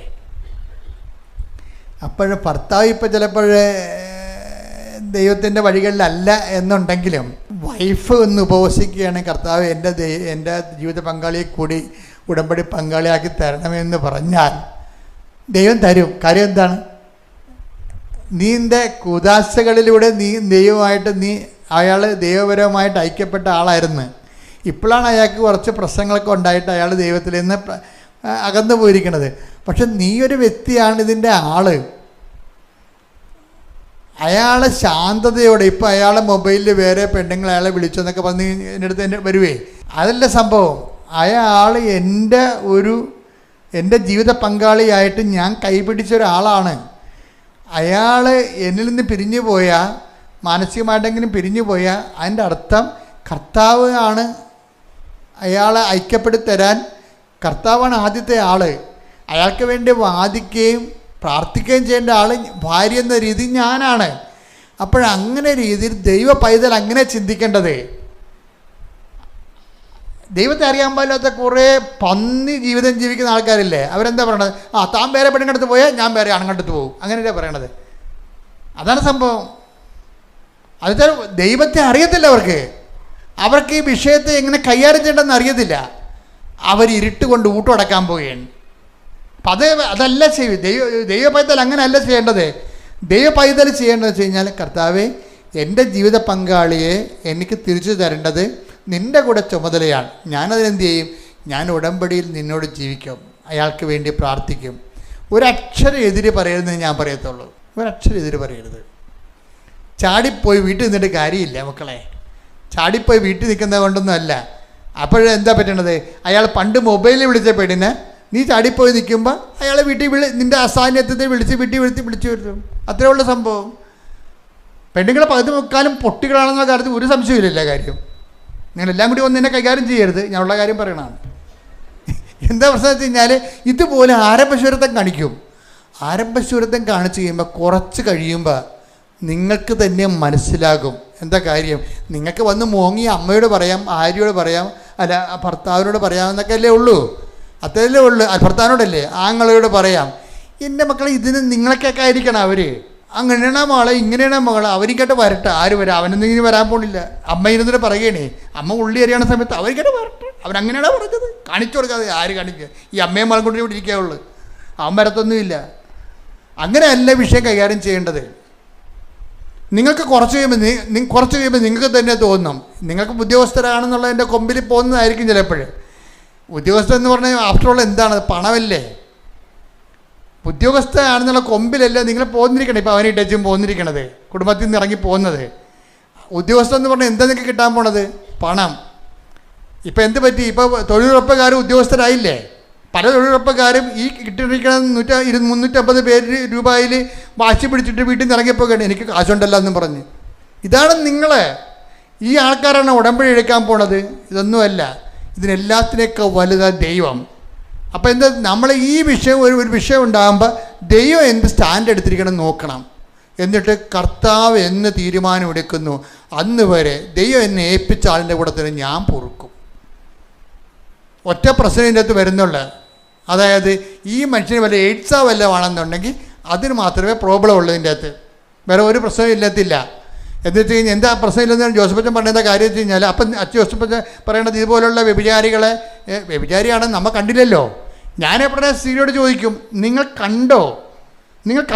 ഇല്ല, പറഞ്ഞു കേട്ടു, മൊബൈലിൽ പടം കണ്ടു. അതെല്ലാം മോനെ, അത് പ്രാർത്ഥിച്ചാൽ മതിയല്ലോ. അത് പ്രാർത്ഥിച്ചാൽ പോരെ? അത് നീ ഉടമ്പടി എടുത്ത് പ്രാർത്ഥിക്കുക. അതിനല്ല നീ ഇവിടെ വന്നിരിക്കണത്. നീ ഇത് ഇനിയിപ്പം പാർട്ടിക്കാരോട് പറഞ്ഞിട്ട് പഞ്ചായത്തെ പറഞ്ഞിട്ട് എന്താ കാര്യം? അയാൾ അറസ്റ്റ് ചെയ്തുകൊണ്ട് നിന്നത് കൊണ്ടുവരാൻ പറ്റുമോ? അവർക്കാർക്കും ചെയ്യാൻ പറ്റത്തില്ല. ദൈവത്തിന് മാത്രമേ എന്തെങ്കിലും ചെയ്യാൻ പറ്റത്തുള്ളൂ. കോടതിയിൽ പോയാൽ പോലെ ഇപ്പോൾ ഒരു 10 കൊല്ലത്തെ 25 കൊല്ലത്തെ കോടതി വിധികളെല്ലാം സ്ത്രീകൾക്ക് അനുകൂലമാണ് എന്നും പറഞ്ഞുകൊണ്ട് അത് മുന്നോട്ട് പോകത്തില്ല. കോടതി ഇപ്പം തിരിയാൻ തുടങ്ങി, സ്ത്രീകൾക്കെതിരെ തിരിയാൻ തുടങ്ങി കോടതി. ഇപ്പം ഇതിന് പോസ്കോടെ പോലും കേസ് എന്താ വന്നിരിക്കണത്? നേരത്തെ ഒന്ന് പറഞ്ഞാൽ മതിയായിരുന്നു, പോസ്കോയാണെന്ന് പറഞ്ഞാൽ പിടിച്ച് അറസ്റ്റ് ചെയ്യുമായിരുന്നു. ഇപ്പോൾ പറഞ്ഞ് തെളിവ് കൊണ്ടുവരാൻ പെണ്ണുങ്ങളോട് പറഞ്ഞിരിക്കുകയാണ്. ആരാണ് ആർക്കെതിരെ കേസ് കൊടുത്തിരിക്കുന്നത്? നിങ്ങൾ തെളിവ് ഹാജരാക്കാൻ പറഞ്ഞിരിക്കുകയാണ്. കോടതി മറിഞ്ഞു വരികയാണ്, തിരിഞ്ഞു വരികയാണ്. അപ്പം അതുകൊണ്ട് ഈ കോടതിയല്ല പ്രശ്നം, ദൈവത്തിൻ്റെ കോടതിയാണ് പ്രോബ്ലം.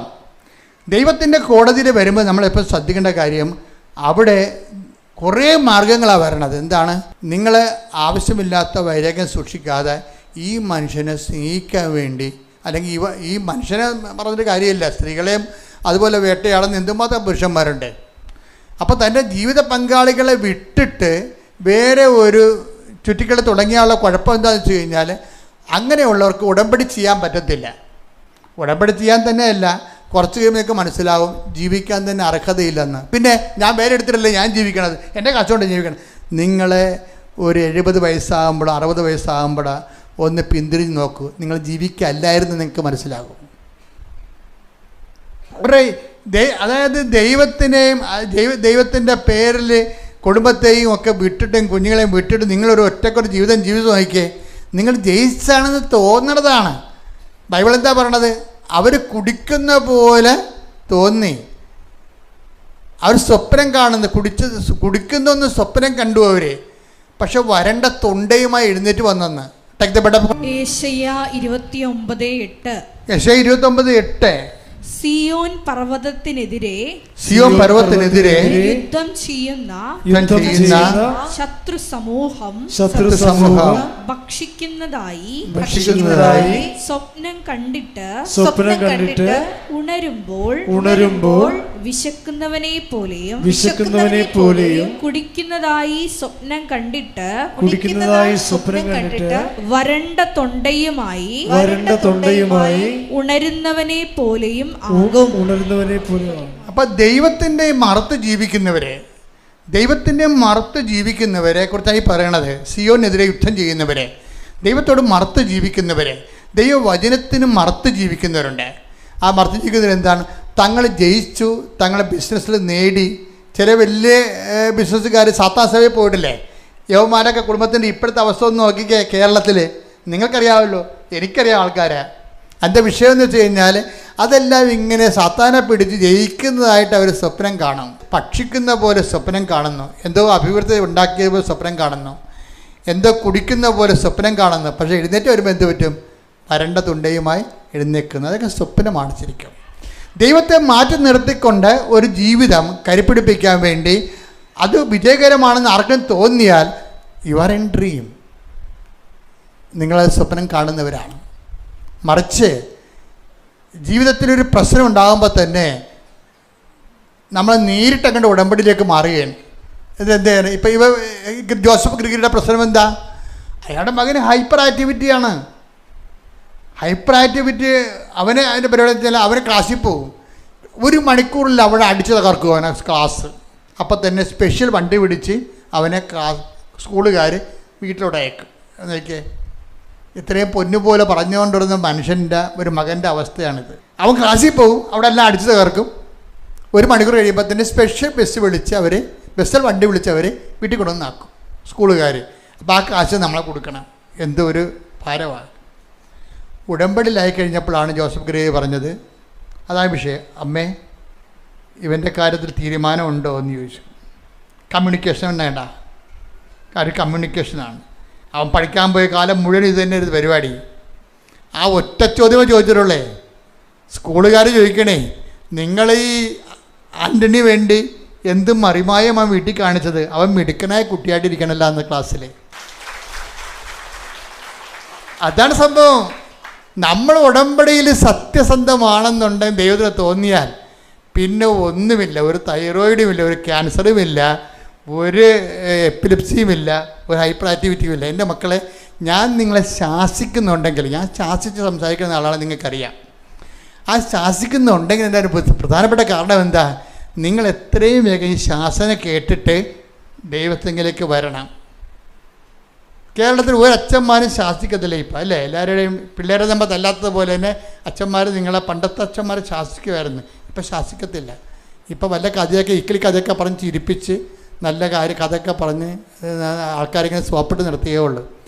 കൃപാസത്തിൽ സ്വപ്പിടലില്ല. ആ സ്വപ്പൊക്കെ ഞാൻ പണ്ട് എറിഞ്ഞ് കളഞ്ഞതാണ്. ഇവിടെ നിങ്ങളെ കണ്ട ട്രീറ്റ് ചെയ്യും. ഒരു പഴുപ്പ് വ്രണം കണ്ടു കഴിഞ്ഞാൽ അപ്പം തന്നെ ആ പഴുപ്പ് മൊത്തം മാറണ വരെ നഴ്സുമാർ മരുന്ന് വെക്കണ പോലെ പറിച്ച് കീഴി അങ്ങോട്ട് മരുന്ന് വെക്കും. കൃത്യമായിട്ട് ആ പഴുപ്പ് മാറണ വരെ. എന്താ പ്രശ്നം എന്താ പറയുക? ഇതിൻ്റെ പെട്ടെന്ന് കരിയോ അത്. എൻ്റെ മക്കൾ ആരെങ്കിലും പറഞ്ഞു പോയിട്ടുണ്ട്, തിരിച്ച് സ്വന്തം ഇഷ്ടപ്രകാരം വന്ന് വീട്ടിൽ നിൽക്കുന്നുണ്ടെങ്കിൽ, ആരെങ്കിലും പറഞ്ഞു വിട്ടിട്ടുണ്ടെങ്കിൽ ആ കുടുംബജീവിതക്കാർ ഓർക്കുക, നിങ്ങളുടെ ചോറും ദൈവാനുഗ്രഹവും നിങ്ങളെ ഏൽപ്പിച്ച ജീവിത പങ്കാളിലൂടെയാണ്. അപ്പം അതാണ് ജോസഫ് ഗ്രിഗറിയുടെ ഏറ്റവും വലിയ വിജയം. ഒരു കുടുംബം ഒന്നായിട്ടാണ് പ്രാർത്ഥിക്കണത്. അതുകൊണ്ട് ഇവർക്കൊരു തൈറോയിഡ് വന്നു. ആ തൈറോയിഡ് വളരെ മോശമായി കണ്ടീഷനിലേക്ക് വരും. അപ്പോഴേ അത് പിന്നെ ഭക്ഷണം കഴിക്കാനോ മറ്റു കാര്യങ്ങൾക്കോ ഒന്നും പറ്റാത്ത രീതിയിൽ ഈ കവിതയ്ക്ക് ആകപ്പാടെ ഒരു വിഷമത്തിലാവും.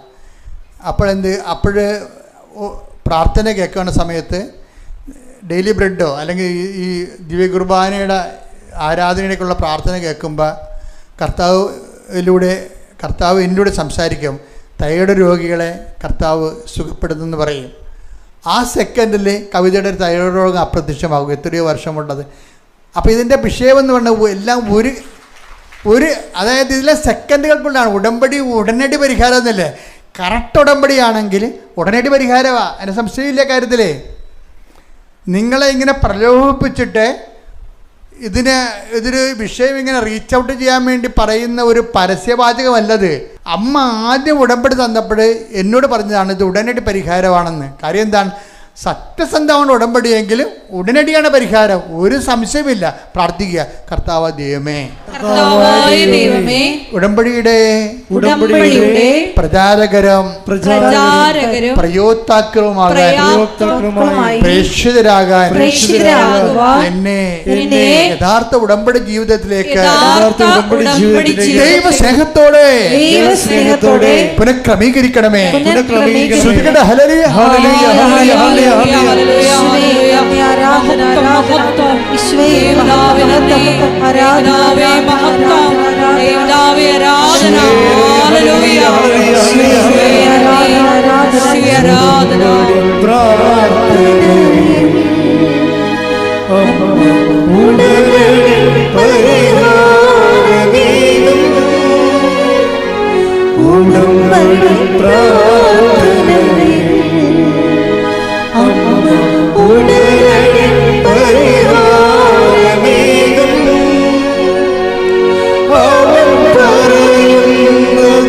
ചേരിടും ജീവിതം ധന്യമായിടും. അവൻ പറയുന്നതും ചെയ്തിടും. ജീവിതം ധന്യമായിടും.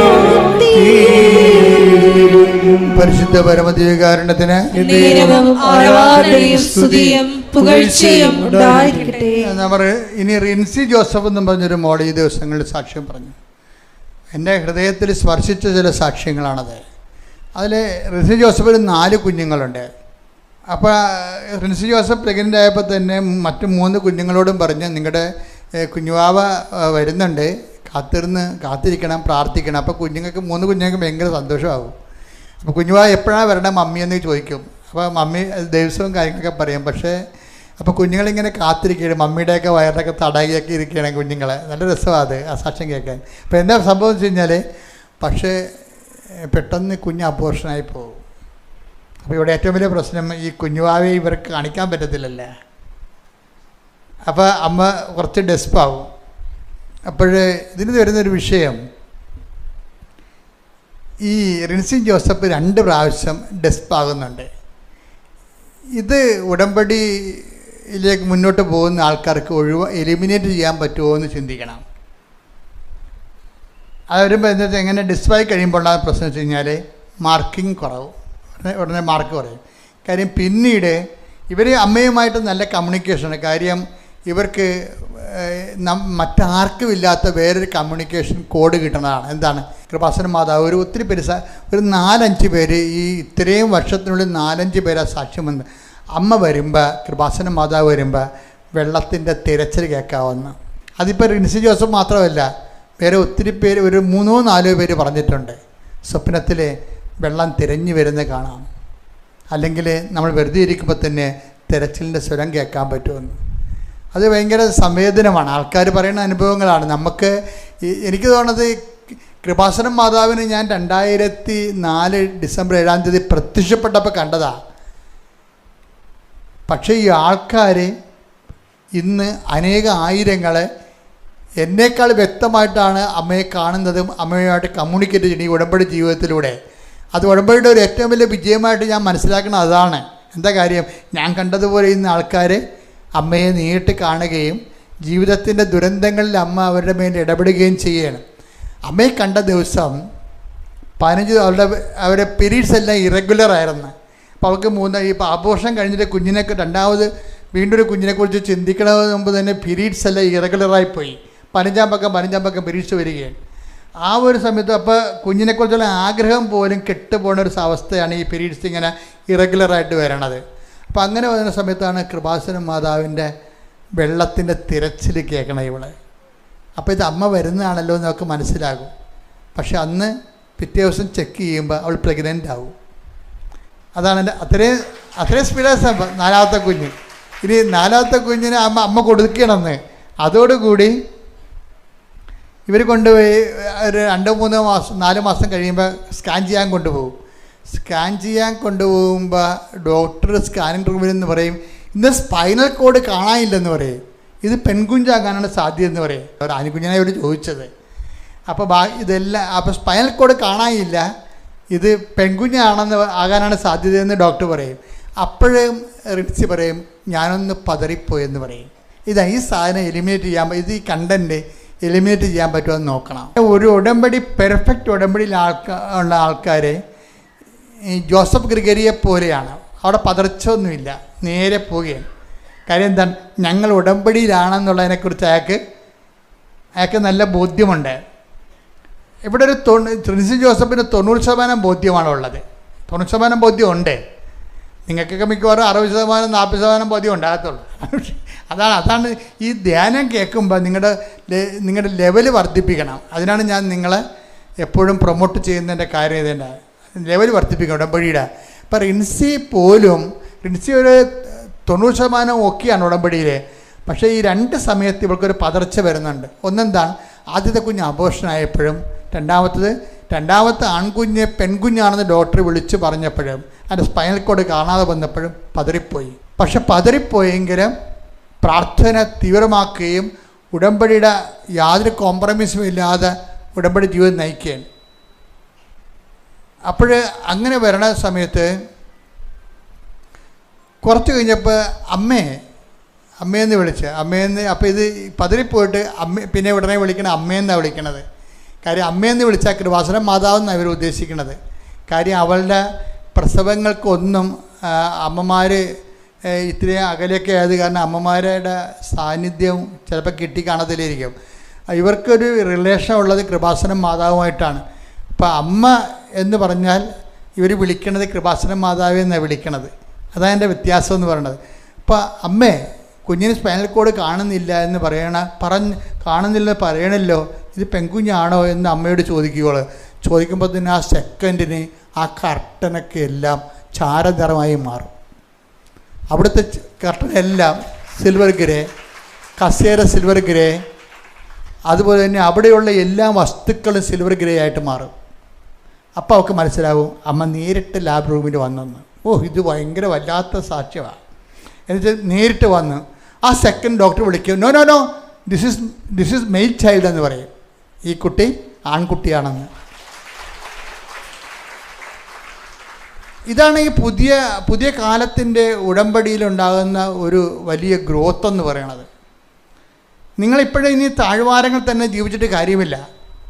മക്കൾ ഈ ഉടമ്പടി മല കയറണം, ഇതിൻ്റെ സത്യസന്ധതയോടെ കയറണം. നിങ്ങളുടെ ജപ്തി നടപടി, അതുപോലെ തന്നെ ജയിലിൽ നിന്ന് ആൾക്കാരെ ഇറക്കൽ, പറമ്പ് വിൽക്കൽ, ഇങ്ങനെയുള്ള കാര്യത്തെ കടിച്ചു നോക്കി കിടക്കാതെ ഉടമ്പടി എന്തിന്? ഉടമ്പടി ആത്മബന്ധത്തിന്, ദൈവവുമായി ആത്മബന്ധത്തിലാകാം. ബാക്കിയുള്ള കാര്യങ്ങൾ ആര് ചെയ്യണതാണ്? നമുക്കറിയാം. ഫീമെയിലാണെന്ന് പറഞ്ഞതിന് പെട്ടെന്ന് അമ്മ തന്നെ നേരിട്ട് വന്നിട്ട് മെയിലാക്കുകയാണ് അവിടെ. അതാണ് വിഷയം എന്ന് പറയണത്. അപ്പം ദൈവത്തിൻ്റെ അതാണ് ഈ അമ്മയ്ക്കിത് എവിടുന്ന് അമ്മയാണിത് പഠിച്ചത് ആദ്യം. എന്താണ് ഇതെങ്ങനെ സംഭവിക്കും? ഞാൻ പുരുഷനെ അറിയുന്നില്ലല്ലോ എന്ന് അമ്മ പറയുമ്പോൾ മാലാഖ എന്താ പറയണത്?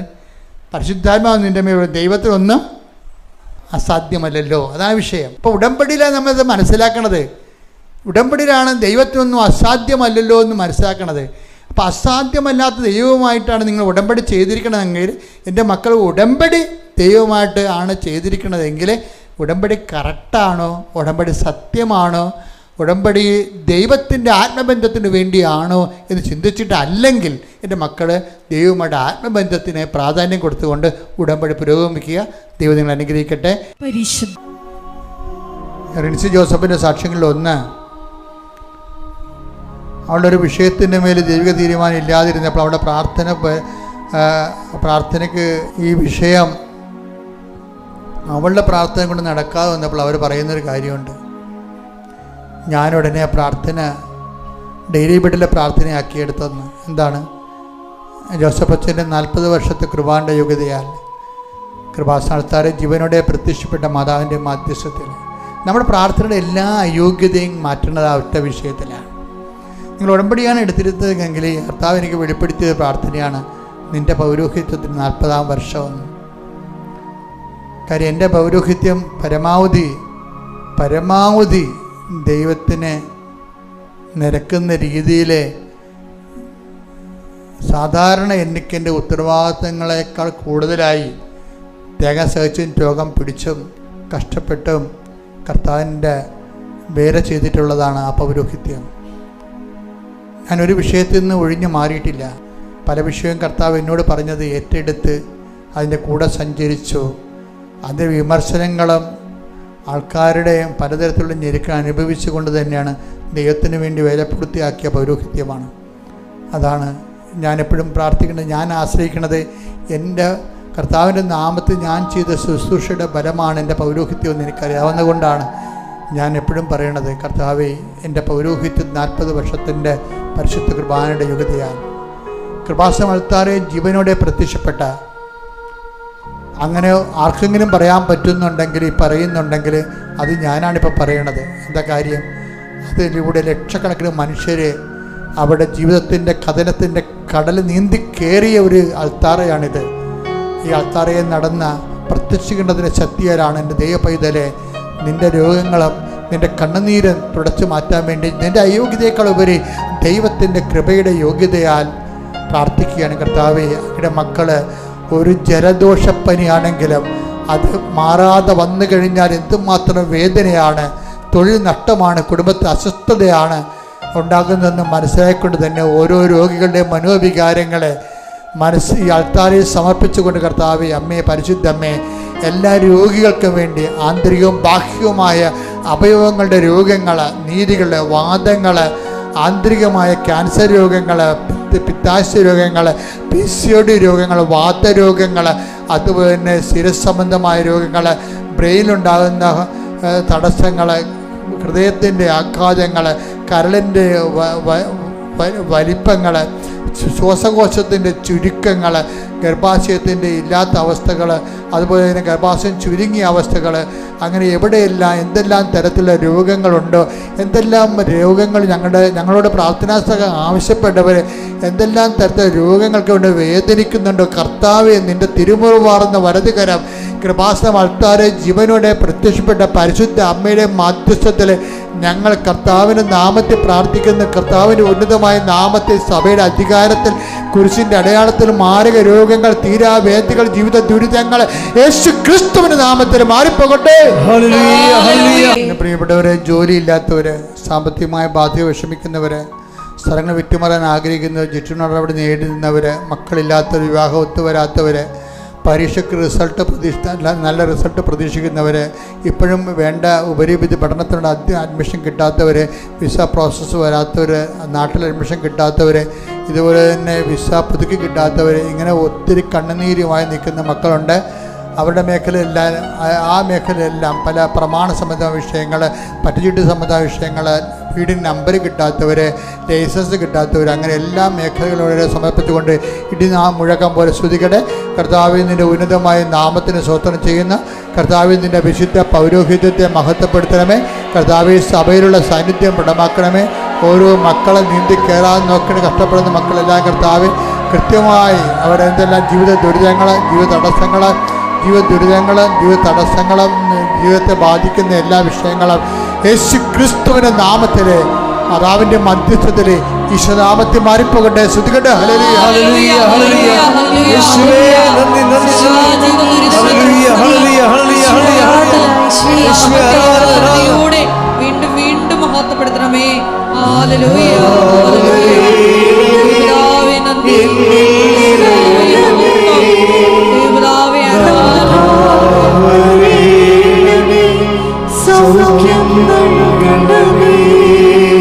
എല്ലാവരും മുട്ടേ നിൽക്കുക.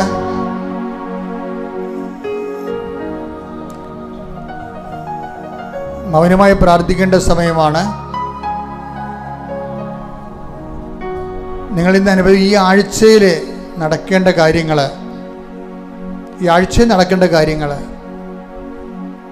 ഇപ്പോഴും മൗനമായി മാതാവ് അൾത്താരയിൽ നിൽക്കുന്ന സമയത്ത്, ദിവ്യകുർബാനയിൽ മധ്യസ്ഥം വഹിക്കുന്ന സമയത്ത് മൗനമായി മാതാവിൻ്റെ മധ്യസ്ഥയോട് ചേർത്ത് വെക്കുക. ഈ ആഴ്ചയിൽ നിങ്ങൾ അഭിമുഖീകരിക്കുന്ന പ്രധാനപ്പെട്ട നിമിഷങ്ങൾ, ഇൻ്റർവ്യൂ, ടെസ്റ്റ് നടക്കുന്ന സമയമാകാം, എന്തുമായിക്കൊള്ളട്ടെ, പ്രത്യേക ദിവസങ്ങൾ, ഈ ആഴ്ചയിലുള്ള നിങ്ങൾക്ക് കൂടുതൽ ദൈവാനുഗ്രഹം ആവശ്യമുള്ള ദിവസങ്ങളെ ഓർക്കുക. നിങ്ങൾ ഒറ്റക്കാണ്, നിങ്ങൾ അവിടെ നിങ്ങളുടെ മാതാവോടെ വന്നേ മതിയാവൂ എന്ന് പറഞ്ഞുള്ള ആ നിമിഷങ്ങളെ ഓർക്കുക.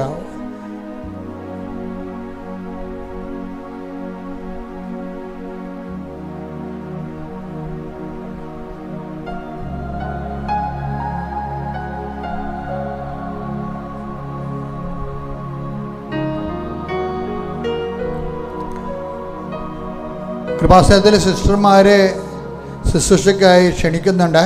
പ്രാർത്ഥനയ്ക്കായി മാറ്റിവെച്ചിരിക്കുന്നവരെ കൃപാസനത്തിൽ വന്ന് താമസിച്ച് പ്രാർത്ഥിക്കുവാനും പ്രവർത്തിക്കുവാനും അവസരമുണ്ടായിരിക്കുന്നതാണ്. കൃപാസനത്തിൽ ഒരു DTP, നല്ലവണ്ണം DTP ചെയ്യുന്ന ഒരാളെ ആവശ്യമുണ്ട്. അവരുടെ മീഡിയയിൽ എഡിറ്റർ ജോലി ചെയ്യാനും ആവശ്യമുണ്ട്. നിങ്ങളുടെ പരിചയത്തിലുള്ളവർക്ക് മാനേജറുമായിട്ട് ബന്ധപ്പെടാവുന്നതാണ്. ഈ 3 കാര്യത്തിൽ ടോമസിൻ്റെ നമ്പർ കയ്യിലുണ്ടെങ്കിൽ ആ നമ്പറിൽ ബന്ധപ്പെടാവുന്നതാണ്. സമാപനാശീർവാദം.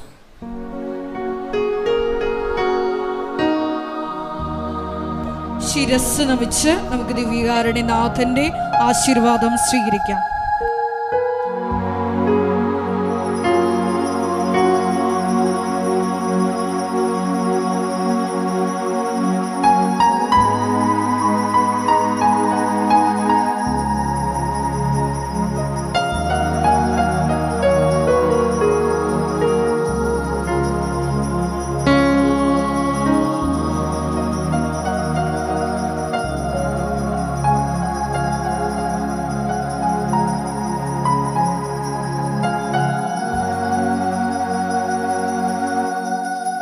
പരിശുദ്ധ പരമമാ ദിവ്യകാരുണ്യമേ,